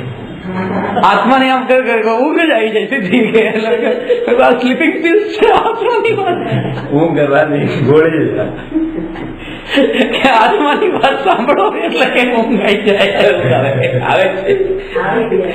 આ કીધું આત્માની વાત અનાદિકાળથી સુતેલાને જગાડવા માટેની વાત છે. એના માટે સામાન્ય છે, એ લોકો માટે સામાન્ય. બેઠા બેઠા ઊંઘ ના આવતી હોય, રાતના બપોરે ઊંઘ ના સામાયિક લે તો ઊંઘ આવી જાય એમ, બીજું કઈ નથી. એને સાધ્યની ખબર હોવી જોઈએ, કરે એનો વાંધો નથી, સાધ્યની ખબર હોવી જોઈએ. કેટલી મહાન વસ્તુ ને એકદમ નાની વસ્તુ ના ઉઠી તમારી કે તો કેટલી મોટી વસ્તુ છે. સમજણ વગરનું છે ને એટલે જ તકલીફ. આ બધું શું કરી પાઠનો અર્થ તમે સમજો તો કેટલું મોટું છે. કરું નહીં કારણ મોટું નહીં, મનથી વચનથી ને કાયા છે એ નવનો કોટીના તમે પછી પેલા સામાયિક તો કર્યા હશે ને? હજુ બી કરું છું. જો હજી પણ કરું છું. થોડું એના અર્થ સહી એટલે ખરું ખરું ખરું સામાયિક. હવે મને આમાં છે ને હજી થોડુંક આમ અટપટું લાગે ઘણી વખત. ખરું સામાયિક વાપરવું પડે ને, સામાયિક ખરું ને ખોટું એવા બે પ્રકારના સામાયિક ખોટું સામાયિક. ગુજરાતી ભાષાના બે અર્થ થાય, કોઈ પણ ભાષાના થાય, વ્યવહાર ભાષા આવે. ભાષામાં જ અર્થ થાય, ભાષા જ વ્યવહાર છે. અમે તો એમ કે ભાઈ એક 28 મિનિટ પછી કસામાં સામાયિક આભાસ, આત્માનું વાંચીએ જેમ નિત્ય આભાસ, વ્યવહાર આભાસ, ઉભી આભાસ, સામાયિક આભાસ બધું વાંચીએ. આ જ વાંચીએ, બીજું તો હોય 1 કલાક પછી કોઈ ગમે તેવી બેલ વાગે તો ઉઠવાનું હોય એટલે આપણે વૃત્તિ મળી ગઈ ને વાત કહીને જ બેસે કે હું હવે 48 મિનિટ કરું છું ને બોલાતા નહીં ને આમાં અભ્યાસ થાય ને શાંતિ. હું બી બેઠું છું, આ સ્વાધ્યાય કરું છું. બસ બહુ સરસ. અને એનું એ સ્વાધ્યાય જે છે એ સ્વાધ્યાય કર્યા પછી સામાયિકથી ઊભા થયા પછી હવે એનું ફળ તમને ત્યાં ખબર પડે. સામાયિકની સ્થિતિમાં તો જો કોઈ સાથે વાત કરવાથી બોલવાનું નથી એટલે તમારો કશાય કેટલો છે એ તમને ત્યારે બિલકુલ ખબર નથી પડવાની, કારણ કે બિલકુલ ડિસ્કનેક્ટ થયા છો ને. હવે જયારે કનેક્ટ થાવ છો ત્યારે હવે ખબર પડે કે આજે સામાયિક કર્યું હતું, આ સામાયિકનું ફળ શું. તો પછી કોઈ જોડે કસાય કરવાનું મન ન થાય. યાદ રહે કે આપણે સામાયિક કર્યું છે એટલે કસાયથી નિવૃત્ત થવા માટે આ કર્યું છે તો મારે કસાય કરવો જ નહીં. અંદર જાગૃતિ રહી. જે સ્વાધ્યાય કર્યો ને સામાયિકમાં નિશ્ચયનો આભાસ થયેલો હોય ને, અભ્યાસ કરીએ તો સમય થશે ને. અભ્યાસ કરવા માટે અમે લોકો એ રીતે છૂટા થઈએ. આમાં જડતા નહીં જોઈએ. 48 મિનિટનો સમય, 48 મિનિટ થઈ ગઈ, આમ ઘડિયાળ લઈને બેસવાનું. એવું કઈ પછી ન તો બીજું બી લઈ 1 મિનિટ વધારે જતું રહે ને કોઈ લેક્ચર સાંભળે જેમ તમે કીધું ને કારણ કે બીજું થઈ જાય. એ ખબર ને 48 સુધી કે 50 થાય કે 55 થાય આમાં શું ફરક પડ્યો? કોઈ વાર ક્ષમતા ને 1.5 કલાક સુધી ઉઠી પાલવાનું મને ન થાય કે બેસી 48 મિનિટ 50 મિનિટ થઈ ગઈ, 55 મિનિટ થઈ ગઈ, વાંચતા વાંચતા ધ્યાન નહીં ગયું, 50 મિનિટ પછી પાલી શકાય ને એવું કઈ 48 મિનિટ પાલવું પડે એવું તો કઈ નથી. પણ આ તો પહેલાથી ઘડીમાં ધ્યાન જ હોય કે ક્યારે આંકડો 48 મિનિટ થી લઈને વાંચવામાં એટલા લીન થઈ કે ઘડી વાર ખબર બી ના પડે. લીન થવું જ મોટી વાત છે, લીન નથી થતા. જે વસ્તુ પોતાની પાસે નથી એનો વિચાર કર્યો એ વાતને બતાવે છે કે પોતાનો તિરસ્કાર કર્યો, પોતાનો અનાદર કર્યો. હું તો છું ને, હું છું, હું આત્મા છું, પણ એનો તો એને વિચાર જ નથી. વિચાર એ છે કે આ મારી પાસે નથી. તો જ્યારે પણ હું કોઈનો વિચાર કરું છું ત્યારે હું પોતાનું અપમાન કરું છું. જે મેં મિસ કરું છું એ પોતાનો ઇન્સલ્ટ છે, કારણ કે હું મિસ કરું છું કે એ નથી મારી સાથે. કોઈ વસ્તુને મિસ કરીએ ને કે એને યાદ કરીએ, આપણને એમ લાગે કે મારી પાસે આ હોય તો સારું, મારી પાસે 1 કરોડ રૂપિયા નથી, 1 કરોડ રૂપિયા હોય તો સારું. પણ 1 કરોડ રૂપિયાની માટે થઈને મારા હું અનંત ગુણો વાળો આત્મા હતો એને તો ભૂલી ગયો ને. નથી એનો વિચાર કર્યો પણ છે એનો તો વિચાર જ નહીં કર્યો. નથી એ તો આવવાનું બી નથી, એ તો ખાલી વિચાર છે. નથી એ તો નથી. ગુરુ સામે બેઠા છે, કોઈ મહેમાન આવે એટલે એમને ગુરુ છોડીને મહેમાન તરફ ભાગી ગયા, તો ગુરુનું અપમાન થયું.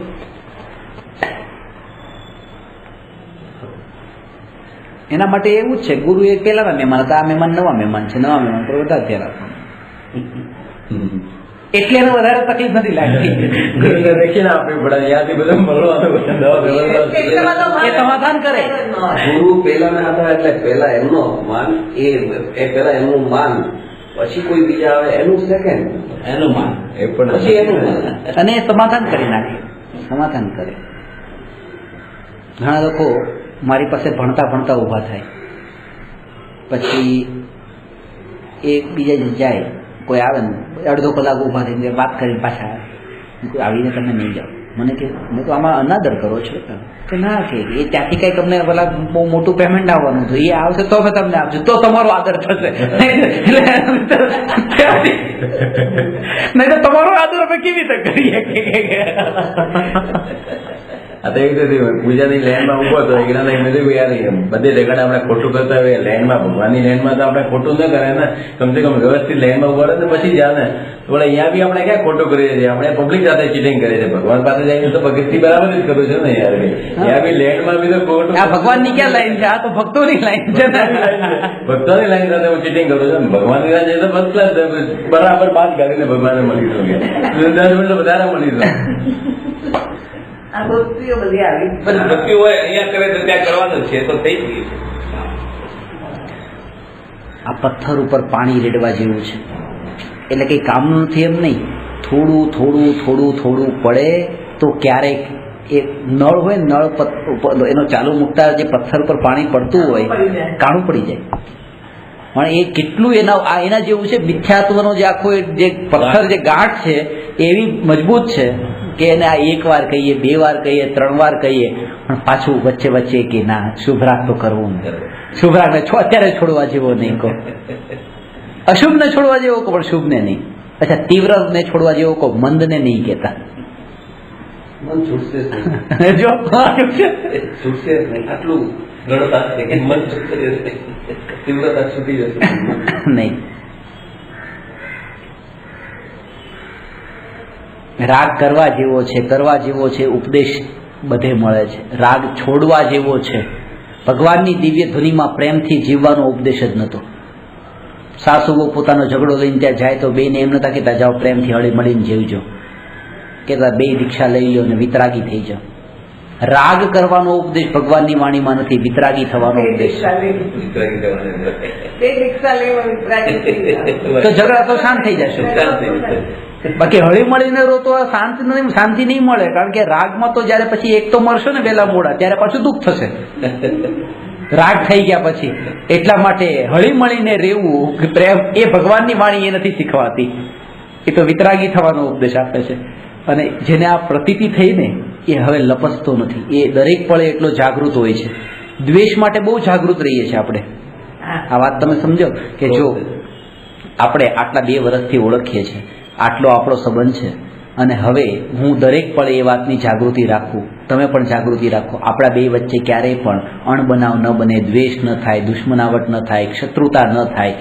બસ દરેક પળે આપણે કોશિશ કરવાની. પણ ક્યારે એવો વિચાર કર્યો ક્યારે આપણા વચ્ચે રાગ એવો ન થઈ જાય, દ્વેષ ન થઈ જાય, એના માટે પ્લાનિંગ કરીએ છીએ, એના માટે વિચાર પણ કરીએ છીએ. આત્મીયતા વધારે થઈ જાય, દોસ્તી વધારે થઈ જાય કે લા હું એક ફોન કરી દઉં, નહીં તો પછી આ દ્વેષ થઈ જાય કે આ. પણ એવો વિચાર નથી કરતા કે આ ફોન કરીને પછી રાગ થઈ જશે.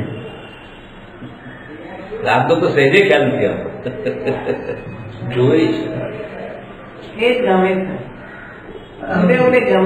એટલે રાગની જાગૃતિ બહુ રાગ માટે, કારણ કે જેટલો એ દ્વેષમાં નથી ફસાયો એટલો રાગમાં ફસાયો છે.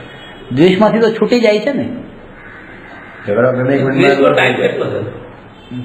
રાગનો ટાઈમ 24 કલાક છે, દ્વેષનો ટાઈમ તો 5 મિનિટ, 10 મિનિટ, કલાક, 2 કલાક, અડધો કલાક, વધારે રાગનો તો ટાઈમ 24 કલાક જિંદગી ભર રહી. એક સેકન્ડ પર એક સમય પણ એવો ના જાય કે ત્યાં રાગ ના કર્યો.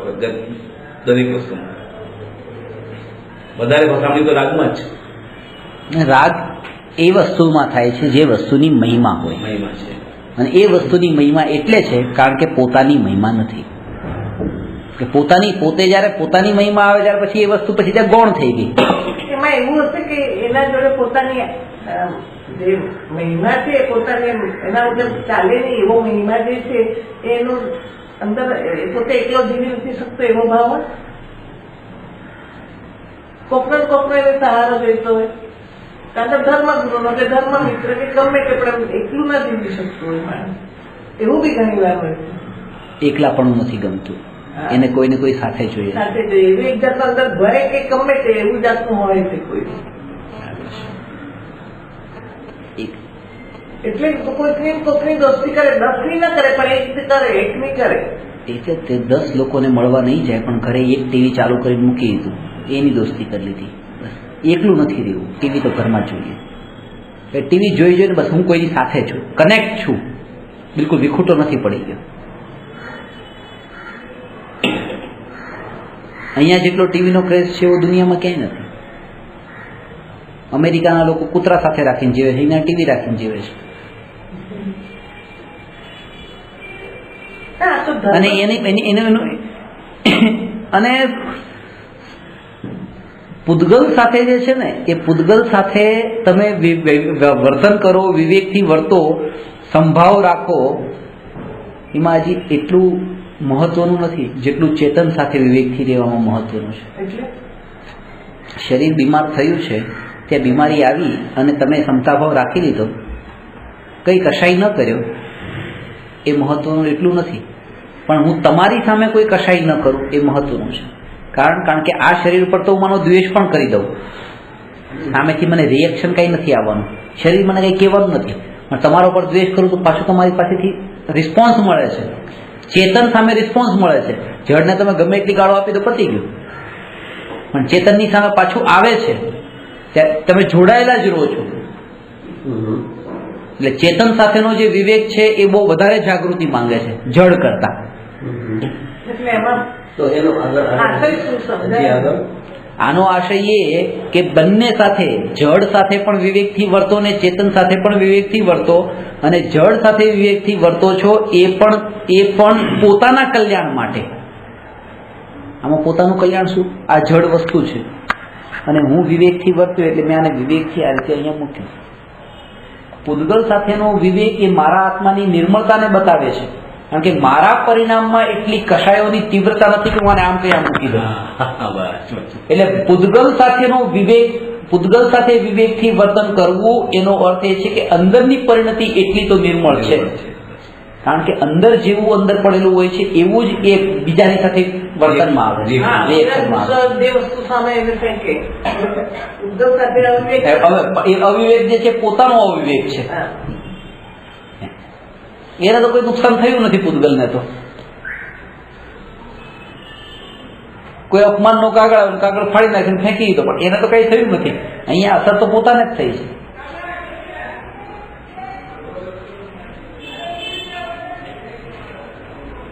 સન્માનનો કાગળ આવ્યો તો એને મઢાવી નાખ્યો, દિવાલ પર લટકાવી દીધો પોતાના ઘર પર. એમાં એને કઈ નથી, એ પણ પોતાનામાં જ છે. એ તો એટલા માટે શાસ્ત્રમાં એક શબ્દ ખાસ જ્ઞેય માત્ર છે, જેમ છે તેમ છે. હવે આ બધી વસ્તુ આવે, અપમાનના કાગળ આવે, સન્માનના કાગળ આવે છે, બસ એ છે, હોવા માત્ર છે, એમાં કઈ ભાવ નથી. ભાવ તો આત્માને છે બધા.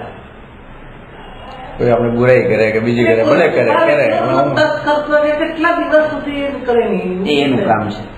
બુરાઈ કરવાનું કામ એનું છે અને વખાણ કરવાનું કામ પણ એનું છે. એનું કામ છે, મારું કામ એ નથી. અને એ નબળાઈ શું છે? તમને ક્રોધ ઉત્પન્ન થયો, તમે નિંદા કરવાના ભાવ, આ નબળાઈ છે. પણ આ કોની નબળાઈ છે? તમારી નબળાઈ છે. તમે ક્રોધી છો એ તમારી નબળાઈ છે, અને તમે ક્રોધી છો એ મારી પણ નબળાઈ છે. તમારી તો ચારિત્ર મોહના ઉદયથી ચારિત્રની નબળાઈ છે, મારી દર્શન મોહના ઉદયથી શ્રદ્ધાની નબળાઈ છે.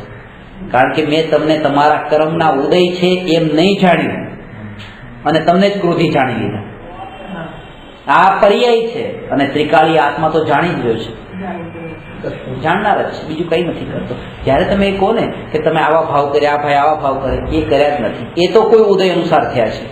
એ આત્મા તો બસ શુદ્ધ છે, બસ એને આ ભાવ સાથે સંબંધ નથી. એ જો હું વિચાર કરું છું તો મને આત્મા પ્રત્યે કશાય થતો જ નથી. નથી રહેતું. એટલે પર્યાય દ્રષ્ટિ ના દેખે, દ્રવ્ય દ્રષ્ટિ.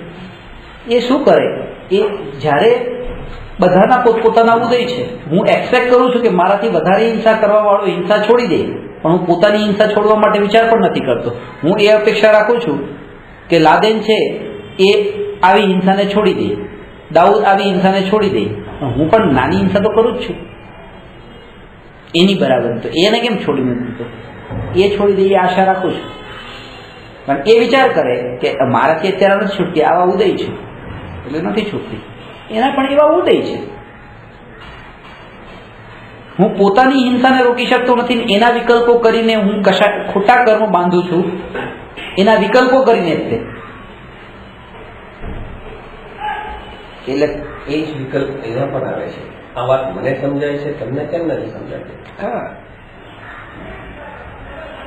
આત્માની વાત અમને સમજાય છે, તમને કેમ નથી સમજાતી? એને પણ નથી સમજાણી, એટલે આ પ્રશ્ન થયો કે તમને કેમ નથી સમજાતી. જો એને સમજાણી હોત તો એને આ પ્રશ્ન જ ન થાત કે તમને કેમ નથી સમજાતી. સમજેલા છે બધું સમજી જાય છે, એને નથી સમજાતું એવું કઈ હોતું જ નથી. એને સમજવું નથી, સમજાય બધાને છે, સમજવું નથી એમ નથી. એક ઉદયનો આવરણ અને કર્મોનું આવરણ પડેલા છે. દ્રષ્ટિ બીજા ઉપર જ જાય, દ્રષ્ટિ બીજા ઉપર છે. આમ જીવ છૂટવા, બધાને જીવ છૂટવો જ છે. મોક્ષ બધાને જોઈએ છે, પણ બંધનની ડેફિનેશન જુદી માની છે, એટલે મોક્ષની ડેફિનેશન જુદી છે. તો બધું બંધનની ડેફિનેશન એ માની છે કે હું કોઈને ત્યાં નોકરી કરું તો બંધન છે, ને વેપાર કરું તો સ્વતંત્ર છે, એટલે મારે નોકરી નથી કરવી, બિઝનેસ કરવો છે. એની બંધનની ડેફિનેશન છે આવા પ્રકારની જ છે. ત્યાં તો 10 કલાક બંધાયેલા, 24 કલાક બંધાયેલા, પોતાના વેપારમાં 24 કલાક બંધાયેલા. પેલો તો ઘરે આવે ફ્રી માઇન્ડેડ, એનું કઈ મગજમાં જરવાનું નથી. નફો નુકસાન બી કઈ નથી, નોકરીમાં નફો નુકસાન બી કઈ એને નથી. તો પેમેન્ટ મહિના સુધી મળી જવાનું છે. પેલું તો આવશે કે નહીં તકલીફ ઉપર છે, એ જ છે. પણ આ લિમિટમાં જીવન જીવાય પેલું તો કામ જીવાય એવી છે. બંનેમાં એટલું જ છે કે જેટલું પોતાનું લક્ષ્ય રહે. લાલચંદભાઈ નોકરી પણ કરતા હતા મુંબઈમાં,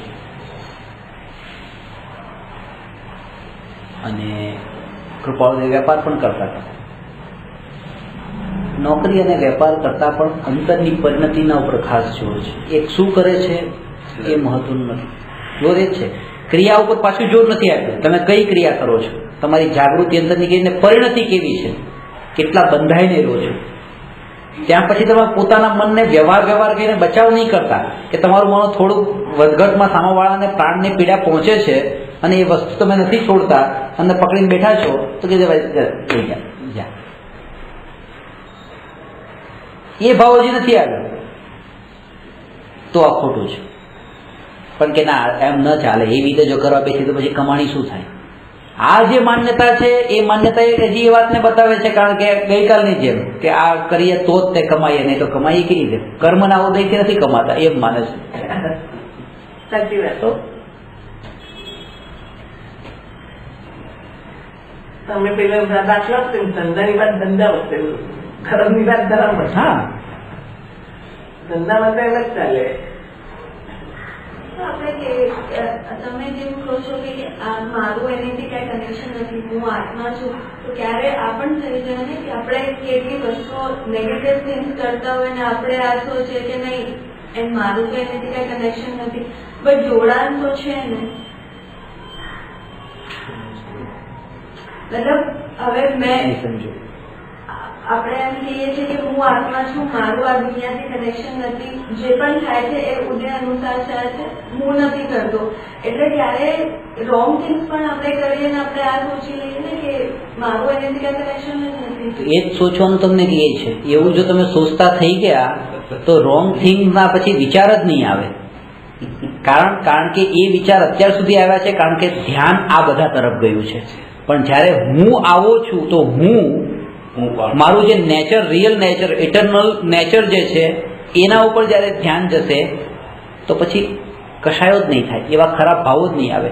હું આત્માનો વિચાર કરતો હોઉં, એનો એ જ વિચાર કરતો હોઉં, એનો જ મને સપના આવતા હોય, આખો દિવસ સ્વાધ્યાય પણ એનો કર્યો અને રાત્રે સપનું પણ એનું જ આવતું હોય, તો હવે કોના ઉપર ક્રોધ કરો?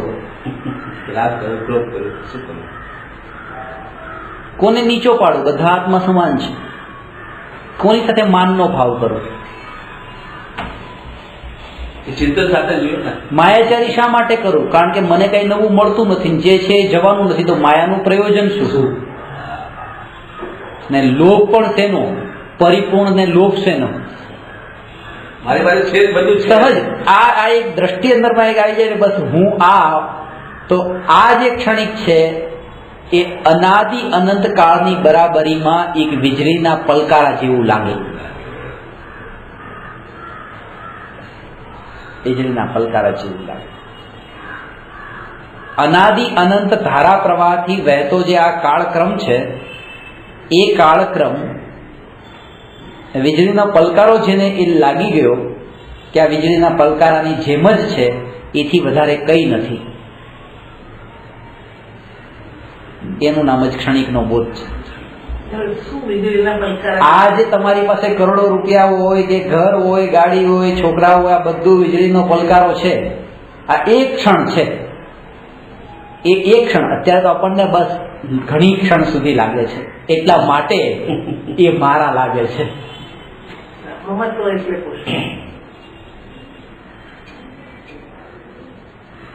એ જાણે તો આશ્ચર્ય ન થાય, એ સ્વભાવથી જાણે. આપણે જાણીએ છીએ કે સૂરજ છે, સૂરજ 12 કલાક તો રહે, પણ વીજળી 12 કલાક નથી રહેતી તો આપણને દુઃખ નથી થતું. તો વીજળી જોઈએ, ક્ષણિક જ હોય. તો જયારે ખબર પડી કે આ ક્ષણિક છે તો પછી એવું આશ્ચર્ય ન થાય કે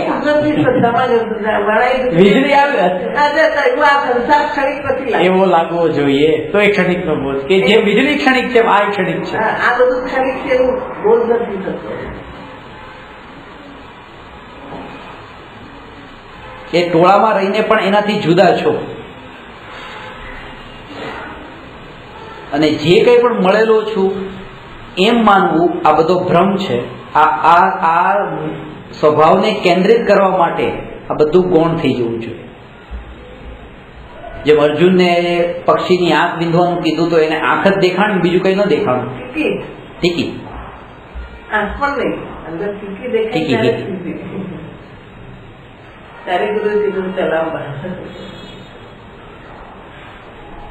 અને બાકી બધું છે પણ દ્રષ્ટિમાં નથી એટલે એના માટે તો નથી.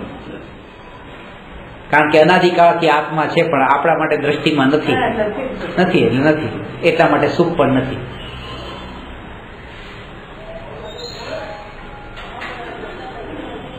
એક આ રીતે જો ટેવાય એવો હોય ને એવા સંસ્કાર નાખેલા હોય, એક પ્લાનિંગ એવું કરીને રાખ્યું હોય કે મારે અહીંથી હવે હંમેશા માટે હું ઇન્ડિયા છોડી રહ્યો છું અને અમેરિકા શિફ્ટ થાઉં છું, ત્યાં જ રહેવાનો છું.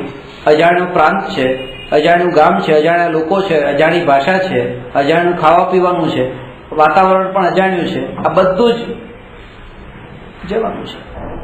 એના માટે કંઈક તૈયારી, એક બળ તો લઈને જાય ને. કયા બળ પર એ જાય?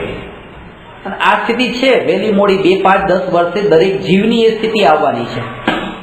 આ પર્યાયને દેહને છોડીને કોઈ બીજા દેહમાં જશે ત્યારે પરિવર્તન તો થવાનું છે. ખાલી એને સેટલ થવા માટે કેટલો પ્રિપેર્ડ છે ને સેટલ કોણ થઈ શકે કે જેને પોતાનો આશ્રય હોય, જે પોતાનામાં હોય એને પછી એક કોણ સેટલ થઈ શકે? પોતાનામાં હોય.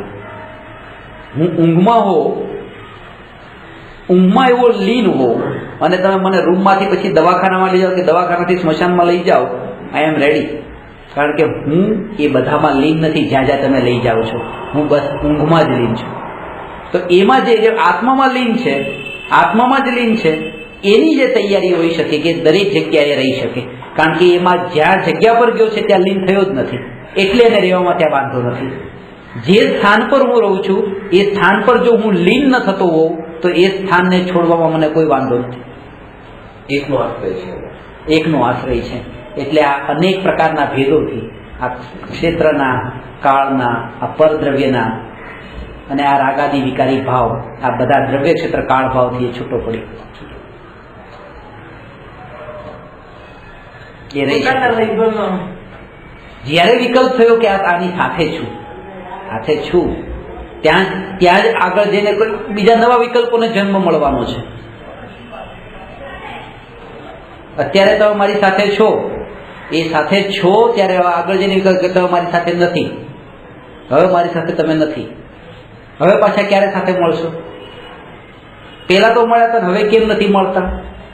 પણ જે પરનો વિકલ્પ જ નહીં, એકલું પોતાની જ વાત, પરનો વિકલ્પ પણ નહીં, સંસ્કાર આ દ્રઢ કરો. આ શુભભાવ માટે જીવનને, શુભભાવ માટે જિંદગીને બરબાદ નથી કરી દેવાની, કારણ કે અનંતવાર કરી છે. શુદ્ધ ભાવનું બીજ રોપવા માટે આ એક ભાવ જાય તો ખોટું નથી.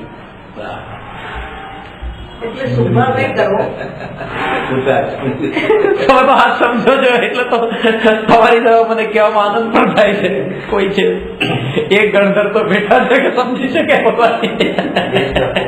દેશના પોગટ નથી. આ ભાવ જાય તો જાય, સંસ્કાર પાડવા છે. ઘણા ભાવ ગયા. અને કઈ વાંધો નહીં, બીજા મારીથી પણ બેઠા હોય તો વાંધો નથી, કારણ કે મારીથી જ આગળ જઈને મહાવીર થવાના છે. એટલે એવું નથી કે નથી સમજાતી એ જીવોને કઈ લાભ નથી, એને પણ ક્યાંક તો લાભ છે. સંસ્કાર ઉપાય મારા બે દિવસ એ વિચાર રહ્યા કે 2 કલાક મરણના પહેલા આ શુદ્ધોપયોગ અધિકાર, સંલેખના અધિકાર ચાલે છે રત્નકરણ શ્રાવકાચારમાં અમારે ત્યાં સ્વાધ્યાયમાં સમાધિ ઉપરનું છે રત્નકરણ શ્રાવકાચારમાં. એ ટોપિક ઉપર જ ચર્ચા, એ જ વાત કરવાની. 9 વાગે સાંભળીને 11 વાગે દેહ છૂટી જાય. અને પહેલી વાર સાંભળેલી આત્મામાં સ્થિરતા, એનું નામ સમાધિ છે. એ શુદ્ધોપયોગ છે શરીર, અને એ ખરું સમાધિ મરણ છે. એનો કેવા પુણ્ય આપણે કે આ સત્સંગમાં લાવ્યો, કેવા આ પુણ્યનું પછી પુણ્ય આને કહેવાય. સંસ્કાર બંધાઈ ગયો. એ છેલ્લે એ કઈ નીકળ્યા કે આ જ કરવા જેવું છે ખરેખર તો કે હું રોજ શ્રદ્ધામાં તો આમ પર્યાયમાં તો ઘણી બધી વસ્તુ હોય. આમ આપણે એ તો અંદરની પરિણતિ એ જાણે, પણ એમના કહેવા ઉપરથી જેમ લાગતું હતું, પણ એની વાત એમ બીજો અનુમાન કરું છું. અનુમાન આપે એનો મારો પ્રશ્ન શું છે કે આમ કઈ નહીં કર્યું હોય ને મરતી વખતે કઈ ભાવ અગર પ્રકટ આપણે સારા હોય એટલે શુભ ગતિ થાય. ગતિ તો બંધાની આપી, શુભ ગતિ થાય એવું જરૂરી નથી, પણ વાત એમ છે સંસ્કાર પડે એટલે 2 કલાક સંસ્કાર પડે નહીં કે આપણે સ્ટડી કરી રહ્યા છે 20 વર્ષની. જરૂરી નથી કે 20 વર્ષની સ્ટડીમાં વધારે સંસ્કાર પડી ગયા. બરાબર, ખરેખર જરૂરી નથી, કારણ કે કેટલા વખતથી 10 વર્ષથી સાંભળવા વાળા પણ હોય. નહીં પણ એમની જિજ્ઞાસા તો ખરી, ભૂલ બેસે સામે. અરે આ તમે સમજવામાં ભૂલ કરી. શ્રોતા જાતના હોય છે, પાડા જેવા, બકરી જેવા, ચાણી જેવા, લોટ ચાળવાની ચાણી જેવા, જાતના શ્રોતા છે. મોક્ષમાં પ્રકાશમાં તત્વજ્ઞાન તરંગીણીમાંથી કોટેશન લીધું છે.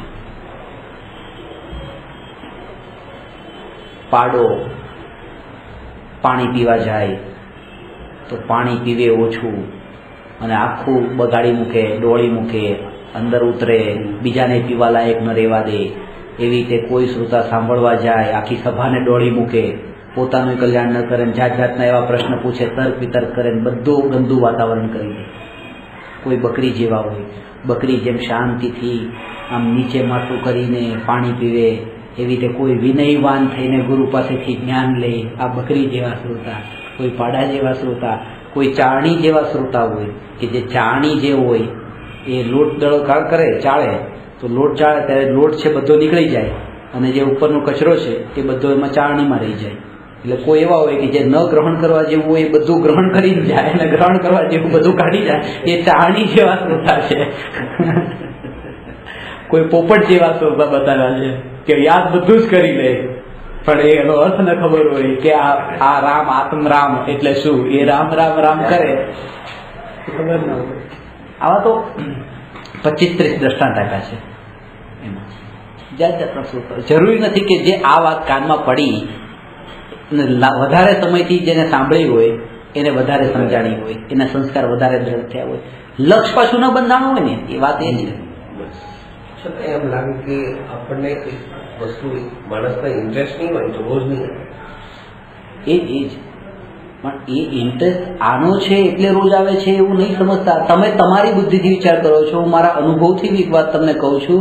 મારી પાસે ભણવાવાળા એવા પણ છે કે જે ખાલી સમાજના સ્ટેટસ માટે ભણે છે કે અમે પણ ધર્મનું ભણીએ છીએ. મને તો એવું કે તમારું નામ કે મુંબઈમાં આટલું પ્રખ્યાત થઈ ગયું છે ને, એને મારે બધાને બતાવવું છે કે મારે ત્યાં પણ તમે આવો છો. ખરેખર એટલા માટે ભણું છું. તમે કીધું? હા કીધું, એટલા માટે ભણું છું. આને મારી નિખાલસતા તો કહેવાય ને. મેં કીધું હા, આજ પછી આવી નિખાલસતા બતાવતા નહીં કીધું.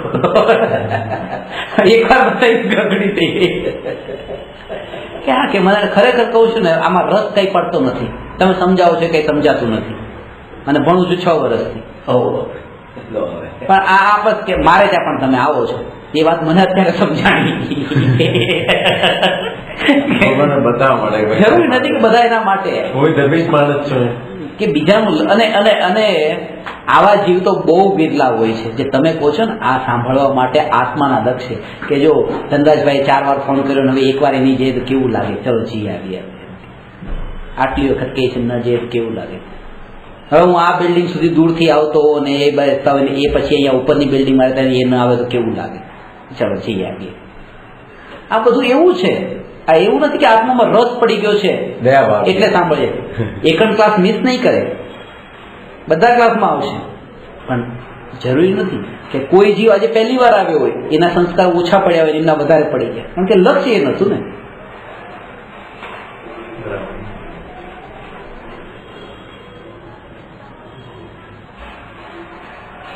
લક્ષ્યો તો બધું છોડીને આવે. ટાઈમ પરફેક્ટ થયો કે હવે પહોંચી જઈએ, ગમે તેમ પહોંચી જઈએ.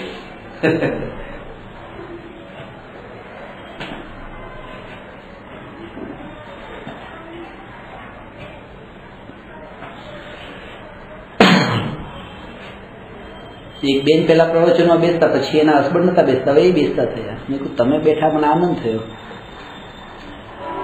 તો કે હું એટલા માટે બેઠો કારણ કે મારી વાઈફ હમણાં થોડા દિવસથી પલટાઈ ગઈ છે.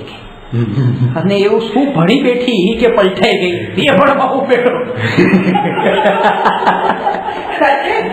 કે મારે પલટાવવું છે. તો કે કારણ કે એવી પલટાઈ ગઈ છે કે તો મને વારંવાર હમણાંથી કાલે વિચાર આવતો હતો કે હવે શું ભણી છે કે એના કારણે આ પલટાઈ ગઈ. તો લાવ કે હું પલટાવવા માટે ભણી જાઉં. તો એ પલટાવાનો મિનિંગ એને શું લીધો એ ખબર નથી. કેવા રૂપે પલટાડી ગઈ, એના કેવા અનુભવો થયા. પણ કે બસ એના કારણે હું પણ લક્ષ્ય આ નથી, કઈ નથી કે આત્મા પ્રાપ્ત કરો, કઈ નહીં, એ પલટાડી મારે પલટાવવું છે. ક્યારેક એવું પણ બને કે પેલા કરતા પણ વધારે પરિણમન થઈ જાય. ગ્રાસ્પિંગ પાવર વધારે હોય, સમજવાની શક્તિ હોય, સંસ્કાર, અને થાકેલો હોય.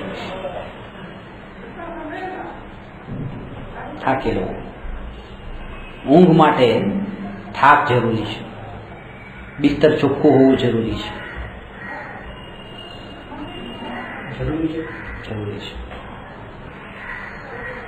થાકેલું તો જરૂરી છે, નહીં.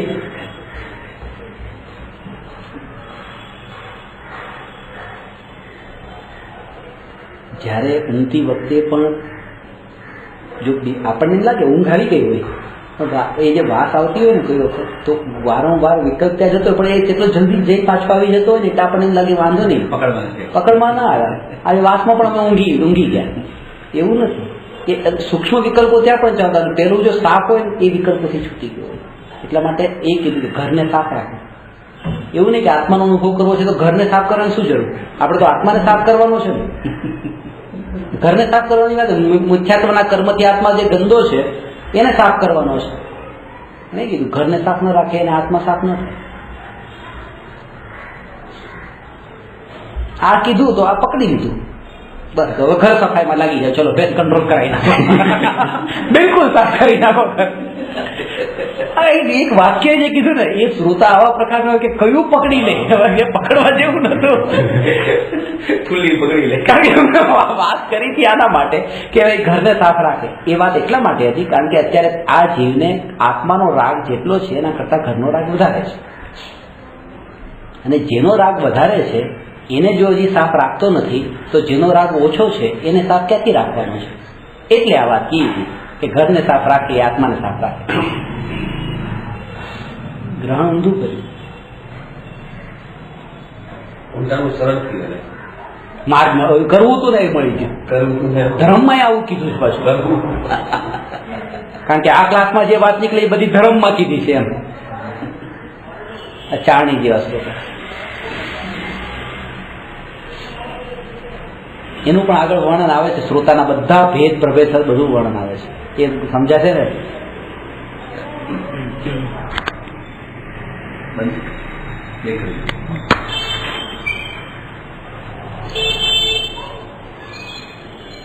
પહેલી વાત,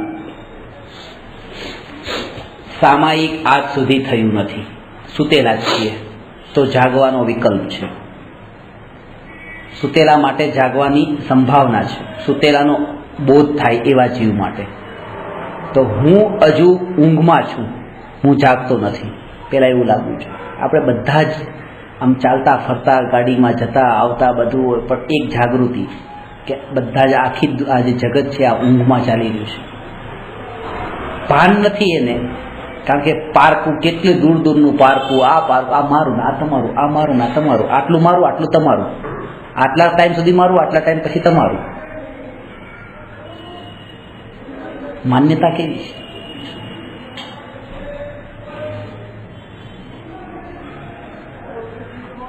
એક સમય લાગે છે આ માન્યતા પલટતા, પરિણામોને પલટતા. એ સ્વરૂપે જાણી જાય કે આ જ અજ્ઞાનતા છે. આ કેમ પલટાવ કેમ આવી જાય છે? એક મા બાપનો એકનો એક દીકરો છે, 20 વર્ષનો છે, અને મા બાપની સંપત્તિ 1 કરોડ રૂપિયાની છે. બસ એમ માનીને બેઠો છે 1 કરોડનો પપ્પા બીમાર છે, એક બીમાર છે, નિકટ કાળમાં હવે જવાના છે, 1 કરોડ મને મળવાના છે. ત્યાં જ સમાચાર મળ્યા કે મારા બીજા ભાઈનો જન્મ થયો, 50 લાખ થઈ ગયા. 50 લાખ એક પળમાં. બસ આ પ્રતીતિ માન્યતા પલટાતા કેટલી વાર લાગે? કઈ નહીં. જેવો સમાચાર કાનમાં પડ્યો કે ભાઈ તારો ભાઈ જન્મ્યો, કરોડ ન 50 લાખ થઈ ગયા. કઈ નથી થયું હજી તો, કઈ નથી થયું.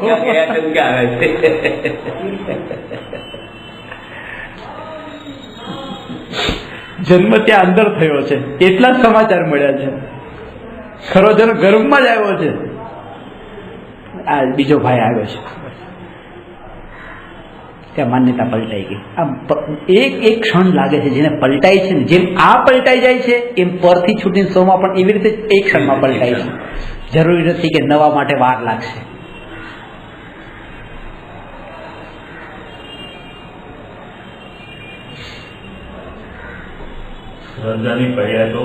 ઉલટું નવાના તો 3 રૂપિયા હોય, જૂનાના 5 રૂપિયા. એવું ક્યારેક બની જાય. પેલા ઘણું બધું શીખીને આવ્યો હોય ને.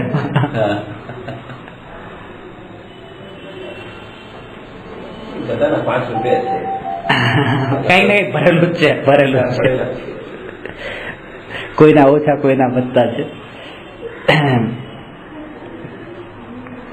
તો પહેલી વાત, સમય શબ્દમાં સમ, ઉપસર્ગ તથા અય ધાતુ છે. જે એકી સાથે જાણે, ગમન કરે તથા પરિણમન કરે, આ 3 કામ. ટુ નો, ટુ ગો અને ટુ ચેન્જ. આ 3 કામ જે એક સાથે કરી શકે એનું નામ છે સમય.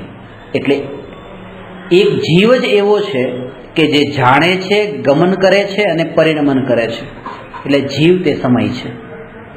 સમય શબ્દના ઘણા અર્થ થાય છે. સમય એટલે તો આ કાળ પણ સમય કહીએ છીએ, એને પણ સમય કહેવાય. સમય શબ્દનો અર્થ 6 દ્રવ્ય પણ થાય. સમય શબ્દનો અર્થ આત્મા પણ થાય.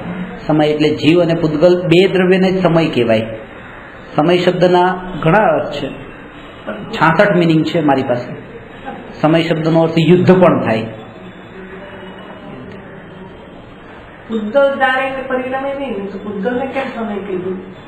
પૂતગલને સમય એટલે કીધો કારણ કે ત્યાં એ ડેફિનેશન લેવાની જે ગમન કરે અને પરિણમન કરે તે સમય જાણવું નહીં લેવાનું. જાણવું નહીં લેવાનું. અને જ્યાં એકલું લીધું હોય કે જે પરિણમન કરે તે સમય, ત્યાં 6 દ્રવ્ય લેવાના. ત્રણેય લીધા છે ત્યાં આત્મા લેવાનું. હા, આ ડેફિનેશન ખબર નથી એટલે અજીબમાં 10 વર્ષથી સમયસર ભણે છે, આ નથી ખબર. આ ભણાવ્યું હોય પણ અંદર સંસ્કારમાં ન હોય. કારણ કે નવું જયારે આવે ત્યારે જૂનું ભૂલતું જાય. આમ લાગે કે વધારે ભણી ગયા પણ વધારે કઈ ન હોય. પેલાનું નવું એટલું જ હોય, આ જૂના વાળા અંદર સ્ટોરેજ એટલું જ હોય.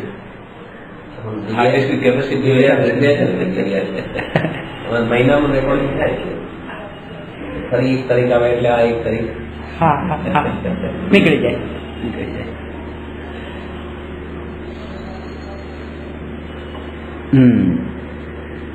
સમયના આશ્રયે આત્મામાં પ્રગટ થતી નિર્મળ પરિણતિને સામાયિક કહે છે. સામાયિક એનું નામ છે, નિર્મળ પરિણતિનું નામ, જે સમયના આશ્રયે થઈ છે.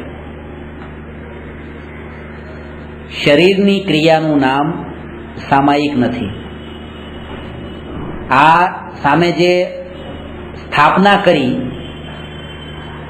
અને સ્થાપના કરીને એમ માન્યું કે આ સમય હવે સામાયિક કરવા બેઠા કે સ્થાપના કરવાની છે. સ્થાપના વગર ક્યારેય સામાયિક ન થાય.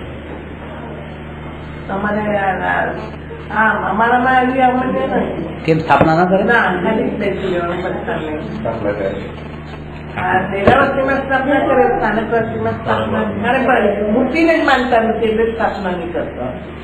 સ્થાપના કર્યા વિના સામાયિક થતું નથી. ખરી વાત તો એ જ છે. નિશ્ચય સામાયિકની વાત કરું છું, વ્યવહાર સામાયિકની નથી કરતો. દ્રવ્યને પર્યાયમાં સ્થાપિત કર્યા વિના સામાયિક થતું નથી. આ સ્થાપના, પેલું આમ મૂકી દેવું હવે આમ સ્થાપના કરી નાખી, એ સ્થાપના નહીં. આ દ્રવ્ય જે છે, જે દ્રવ્ય વિખૂટું પડેલું છે પર્યાયથી, જે જાણવું જે કાર્ય થઈ રહ્યું છે, એ જાણવારૂપ કાર્યમાં આ જાણવું, આ રવિભાઈ છે એમ જાણવું, આ ધનરાજભાઈ છે એમ જાણવું, તો એ જાણવાની પર્યાય એને એ રૂપે જાય છે. જ્ઞેયને જાણવા જે ભરેલી છે એને એમાંથી એ જ્ઞેયોને બહાર કાઢીને આ આત્મા એ જ્ઞેય બને, ત્યારે એમ કહેવાય કે આત્માની પર્યાયમાં સ્થાપિત થયો અને ત્યારે સામાયિક થયું. સ્થાપના વગર સામાયિક હોતું જ નથી. એટલે પેલું થતું નથી તો અહીંયા મૂકી દીધા સ્થાપનાજીને. પેલું તો થતું નથી. એટલે સામાયિક ક્યારે થાય? એટલે આપણે આ જાણી લઈએ કે આ આત્મા છે ત્યારે. whenever you attain self realization, self realization એટલે એ કે બસ આઈ એમ ધ સોલ, એમ નહીં આઈ એમ નોટ બોડી, એનું નામ પણ સામાયિક નહીં. કારણ કે એ શરીર નથી, એ સામાયિક નહીં. હું આત્મા છું, બસ આ સામાયિક. અને હું પણ થવું જોઈએ, એ નથી થતું હોય તો આત્મા છે, આત્મા છે, આત્મા છે, આત્મા છે, એનાથી આત્મજ્ઞાન નથી થતું. આત્મા છું એ થર્ડ પર્સન થી ફર્સ્ટ પર્સન થવો જોઈએ. એ નથી થતું હોય તો સંસ્કાર આના જ નાખવા. નાખવા છે. પછી એના માટે શું કરવું? એક જગ્યાએ બેસવું, એક જગ્યાએ બેસીને જ તે શાસ્ત્ર વંચાશે, સ્વાધ્યાય થશે. ચાલતા ચાલતા તો સ્વાધ્યાય થવાનું નથી. આ જે વ્યવહાર સ્વાધ્યાયની વાત કરીએ, વાંચવું ને એ રીતે, તો એ એક જગ્યાએ બેસવું. પણ અત્યારે એ કે બસ અંદરની દ્રઢતા રાખો. સંસ્કાર એવો નહીં દ્રઢ કરી દો કે આ નિયમ લીધો છે. અંદરની દ્રઢતા હોય. એક્સેપ્શન્સ, સામાયિકના અંદર એક્સેપ્શન્સ ન ચાલે. તમારા દ્રઢ નિર્ણયમાં એક્સેપ્શન ચાલે. સામાયિક લઈને બેઠા હો તો હું બેલ નહીં જ વાગશે તો હું નહીં જ ખોલું. પણ અહીંયા મારો દ્રઢ નિર્ણય છે કે હું બહાર ફરવા નહીં જાઉં, પિક્ચર જોવા નહીં જાઉં, મિત્ર સાથે ક્યાંય ગપ્પા લગાવવા નહીં જાઉં. પણ કોઈ ઘરે આવી ગયું બહારનું ખોલી નાખીશ બસ. અત્યારે આ જરૂરી છે કારણ કે અત્યારે ઘરમાં બેઠો છે. ઉલટું વધારે વિકલ્પનું કારણ બનશે. કે બેલ વાગી રહી છે, 1 વાર વાગી, 2 વાર વાગી, કોણ હશે, અને પછી 3 બેલ મારીને કોઈ જતું રહ્યું, એ જે વિકલ્પ રહે છે. હવે પેલા ફોન કરતા મોબાઈલમાં એટલી આકૃતા નથી થતી, ફોનમાં થતી, 1 રિંગ વાગીને બંધ થઈ ગયા, આ કોનો હશે? મોબાઈલમાં તો મિસ કોલ આવી જાય એટલે નંબર હોય કે આનો જ છે, પણ ફોનમાં એ તો કોનો હશે? એ આકૃતામાં અને ખરેખર મોટા ભાગે એવું હોય કે જે 1 રિંગ વાગીને બંધ થતો હોય ને, એ મોટા ભાગના ફોન રોંગ નંબર હોય, કારણ કે પેલા રિયલાઇઝ થઈ ગયું આ ખોટો લાગી ગયો, અને એમાં જ આપણને આકૃતા થઈ કે આ કોનો હશે, કોઈ કામ નથી, પાછો કેમ નહીં આવ્યો, રોંગ નંબર હતો એટલે નહીં આવ્યો. સર એક ક્વેશ્ચન છે કે આ વ્રત નિયમ લઈએ એના પર દ્રઢતા લાવીએ, પછી વ્રતથી ઉપર જઈએ, પેલા એ વસ્તુમાં દ્રઢતા લાવીએ, અને પ્રેક્ટિકલ તો ચેન્જીસ આવશે. જો જીવને નથી સમજાવી આ બધી વસ્તુ, એના માટે શું કરવું? એટલા માટે એના માટે કંઈ ન થઈ શકે, વિધિ તો કંઈ ન બદલાઈ શકે, પણ એટલું થઈ શકે કે આ વાત બહુ ઓછાને સમજાય છે, એનો સ્વીકાર કરી લેવો. પહેલી વાત, આ બધાને સમજાતી નથી, કોઈ વિરલા જીવને સમજાય છે. આને ઇઝી ન કરી શકાય, ઇઝી નહીં કરી શકાય, પણ આમાં આ સમજણ પડે એવી કઈક પ્રોસેસ એ લોકો માટે, એક્ટિવિટી કંઈક એવી શરૂ કરી શકાય અહીંયા સુધી પહોંચવા માટે. એ જો હું તમને છે ને, હવે તમે અહીંયા સાંભળો છો, તમારું ધ્યાન કેટલું રહી છે કેટલું જ રહેતું મને ખબર નથી, એટલે હું તમને આવતી વખતે 50 પ્રશ્ન ઓપ્શનલ આપીશ, એમાં 4 માંથી 1 સિલેક્ટ કરવાના હશે, આત્માથી સંબંધિત હશે, એ તમે ઘરે બેઠા બધાને પેપર આપીશ, બધા ભરજો. તો હવે આ બેનો જે અત્યારે આમનામ બિલકુલ અડધા ઊંઘતા અડધા જાગતા બેઠા છે, એ પછી ઘરે જઈને આ કામ ચાલુ કરશે, તો એટલા તો અડધો કલાક 15 મિનિટ જોડાઈ છે, વાંચશે, કારણ કે રિસ્પોન્સિબિલિટી આવી ને કંઈ કરવાનું છે. આ રીતે પ્રશ્ન પછી આત્માના જ હોય, એક્ટિવિટી અત્યારે એને જોઈએ છે.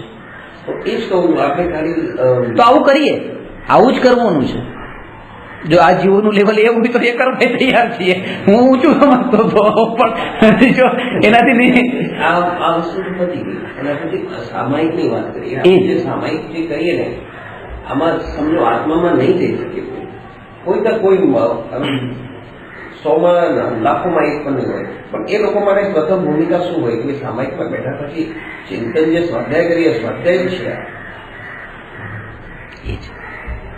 પણ વગર નિયમ અઠવાડિયે બેસે, વગર સૂત્ર બોલે. અહીંયા વાંધો નિયમ લો કે ન લો એનો નથી, વાંધો એ છે કે પ્રતિજ્ઞા જે તૂટી જાય છે ને ત્યારે એમ કે સંસ્કાર મૂળ વાત એ છે, જો તો મારે કરવું જ છે, પણ અંદરમાં એક આશા ને લોભ એક હોય છે કે ચલો એ નિયમ હોય તો પુણ્ય બંધાય, નિયમ ન લઈને બેઠા હોય તો પુણ્ય ક્યાંથી બંધાય? પુણ્યના હિસાબે જ નિયમ લઈને બાકી નિયમ શું કરવા દે? નહીં તો પુણ્ય કેવી રીતે બંધાય? પણ જેને ક્ષમતા ભાવ જ રાખવો છે તો પછી રાખો.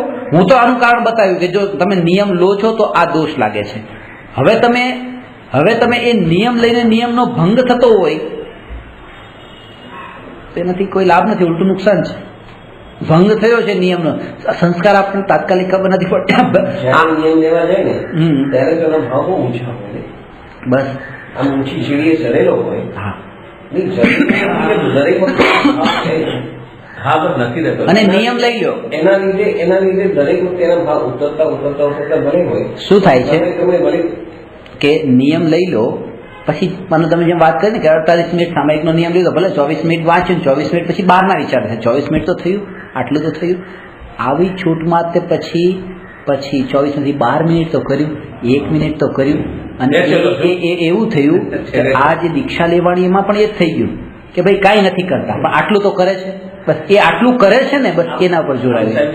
પોઝિટિવમાં અગર કરવા જઈએ, પોઝિટિવ આ નથી નેગેટિવમાં, આપણે પોઝિટિવમાં કરવા જઈએ તો કંઈક આપણે પામી બરાબર છે, પામીએ, પણ પોઝિટિવમાં ક્યારે કરીએ કે જ્યારે પોઝિટિવની ખબર હોય પોઝિટિવ શું છે. બધા બેઠા છે ને આપણે એમની વાત કરીએ કે બધા આપણે પોઝિટિવ જ છે બધા.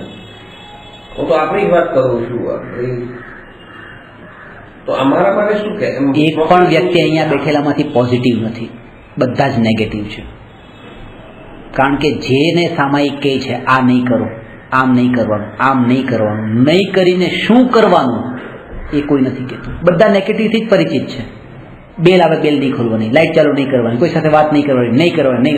પણ જેનું જે સ્વભાવ છે, જે પોઝિટિવ વસ્તુ છે, જ્યાં જવાનું છે એ કોઈને નથી ખબર. નેગેટિવમાં જ તે કે બસ હવે મેં આટલા કોન્ટેક્ટ ઓછા કરી દીધા, મેં અહીંયા જવાનું બંધ કરી દીધું, હવે વ્યવહારમાં જવાનું બંધ કરી દીધું, હવે દાગીના છોડી દીધા, હવે પાપડ ખાવાનું બંધ કરી દીધું. આ બધા નેગેટિવ પર જ છે, પણ પોઝિટિવની કંઈ વાત નથી. આ આત્મા જે છે એનું સ્વરૂપ કેવું છે? આપણે ભ્રમમાં છીએ કે આપણે નેગેટિવમાં નથી, પોઝિટિવમાં છીએ. બધા જ નેગેટિવમાં છે. અને ધર્મના ક્ષેત્રમાં પણ આવી નેગેટિવ જ રહી જઈએ છીએ. બહારમાં વિષય ભોગોમાં તો નેગેટિવમાં હતા, અહીંયા પણ નેગેટિવમાં જ રહી ગયા, પોઝિટિવમાં નહીં આવ્યા. બંનેનું હોવું જોઈએ, એવું નથી કે પોઝિટિવ જ, અત્યારે બંનેનું હોવું જોઈએ. બે ઉપદેશ અપાશે કે આ જે છે રાત્રિ ભોજનનો ત્યાગ કરવો જોઈએ, કે આ કરવું જોઈએ, આ કરવું જોઈએ, બધું કહેશે. સાથે સાથે એ કે તમારું લક્ષ્ય આ હોવું જોઈએ, પરિણતિને માપતી રહેવાની. પરિણતિ જો મલિન થઈ તો પછી ક્રિયાનું એટલું મહત્વ નથી. પછી એ જ છે, એ જ આ પ્રતિજ્ઞાની એટલે મને કે ચોથા ગુણસ્થાનમાં પરિણતિ એવી વ્રતાદિરૂપ નિર્મળ નથી, વ્રતાદિરૂપ નિર્મળ નથી કે રાત્રિ ભોજનનો વિકલ્પ ન ઉઠે, એવી નિર્મળ નથી. પણ વ્રત નહીં લઈ લીધું, આ તો એક સામાન્ય ગુણ હતો ને. વ્રત ને કે રાત્રિ ભોજન નથી કરવું તો નહીં કરે. આપણા જેવા જીવ પણ જયારે બચી શકતા તો કે એ તો બચી શકે ને, પણ તો નિયમ કેમ ન લીધો? એને પાંચમા ગુણસ્થાનમાં કેમ પ્રતિમામાં લીધું? કારણ કે તમને ખબર નથી અંદરની પરિણતિ જે ઉઠે છે અને દોષરૂપ દોષમાં નાખે છે. પાછી આ નિયમ લીધો છે રાત્રિ ભોજનના ત્યાગનો.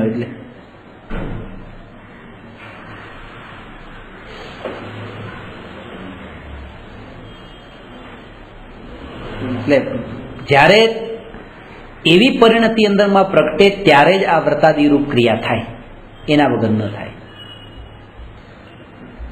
પ્રતિજ્ઞા લીધી હોય પછી મનમાં આવે યાર પ્રતિજ્ઞા ના લીધી હોય તો ક્યારે આપણે ખાઈ શકીએ, મનમાં તો આવે ને પાછું ક્યારે સમજાવવું, તો એ ભાવ તો ગલત થઈ ગયો ને. ક્યારે ખાઈએ એ પણ ભાવ ન હોય. એક વિકલ્પ ઉઠ્યો કે આજે ખાધું નથી, રાત્રે જમવાનું નથી, મારે રાત્રે જમવાનું નથી જમવાનું, એમાં પણ જમવાનું તો છે જ. મનમાં તો છે કે ભાઈ જમવાનું નથી, જમવાનું પણ જમવાનું જ છે. હા, એટલે જ્યાં સુધી ઇન્ટરનલી આપણે સેટિસ્ફેક્શન ન થાય ત્યાં સુધી નથી કરવાનું વ્રત. તમને પોતાને એક વિશ્વાસ હોવો જોઈએ કે તમે જે આ કરી રહ્યા છો એ શેના માટે કરી રહ્યા છો. તમને એવું ન થવું જોઈએ કે જે વ્યક્તિને ગોલ જ ખબર નથી ને આમથી આમ ફરફર જ કરે છે. આ બધા સાધનો છે, આ ખાલી ફરવાનું છે, સાધ્ય સુધી લઈ જવા માટેના છે. પણ સાધ્યની વાત કૃપાળુ દેવે તો ગજબ કર્યો છે. આત્મસિદ્ધિમાં મોક્ષ છે, પાંચમું પદ છે ને મોક્ષનો માર્ગ છે, મોક્ષનો ઉપાય છે, છઠ્ઠું પદ છે.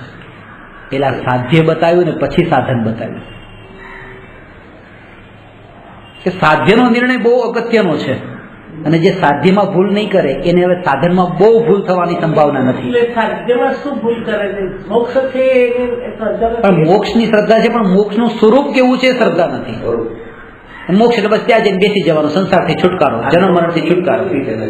મોક્ષનો મતલબ એમ નથી સમજો કે હવે અનંતકાળ સુધી શુદ્ધોપયોગની દશા એ મોક્ષ.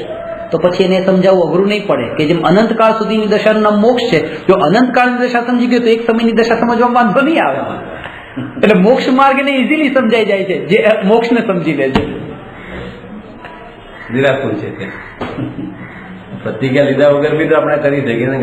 રાત લાગે આપણે નથી ખાવું, પ્રતિજ્ઞા લેવાની જરૂર નથી. શરૂઆતની ભૂમિકા દિમાગમાં અત્યારે દિમાગમાં આપણે ખાવાની વૃત્તિ આવી ગઈ ને કે શોખીન તેના માટે. જ્ઞાનીને નિરંતર સામાયિક હોય છે. આત્માની અનુભૂતિ વિના બાહ્યમાં આજીવન દ્રવ્યલિંગી મુનિપણું પાળે તો પણ એક ક્ષણ માટે પણ સામાયિક કહેવાતું નથી. એક ક્ષણનું સામાયિક નથી. સમ્યક દ્રષ્ટિને જ ખરું સામાયિક હોય છે. તેમાં મુખ્ય રૂપે મુનિને તથા ગૌણ રૂપે સમ્યક દ્રષ્ટિને સામાયિક હોય છે. આટલી વાત થઈ વિશેષ.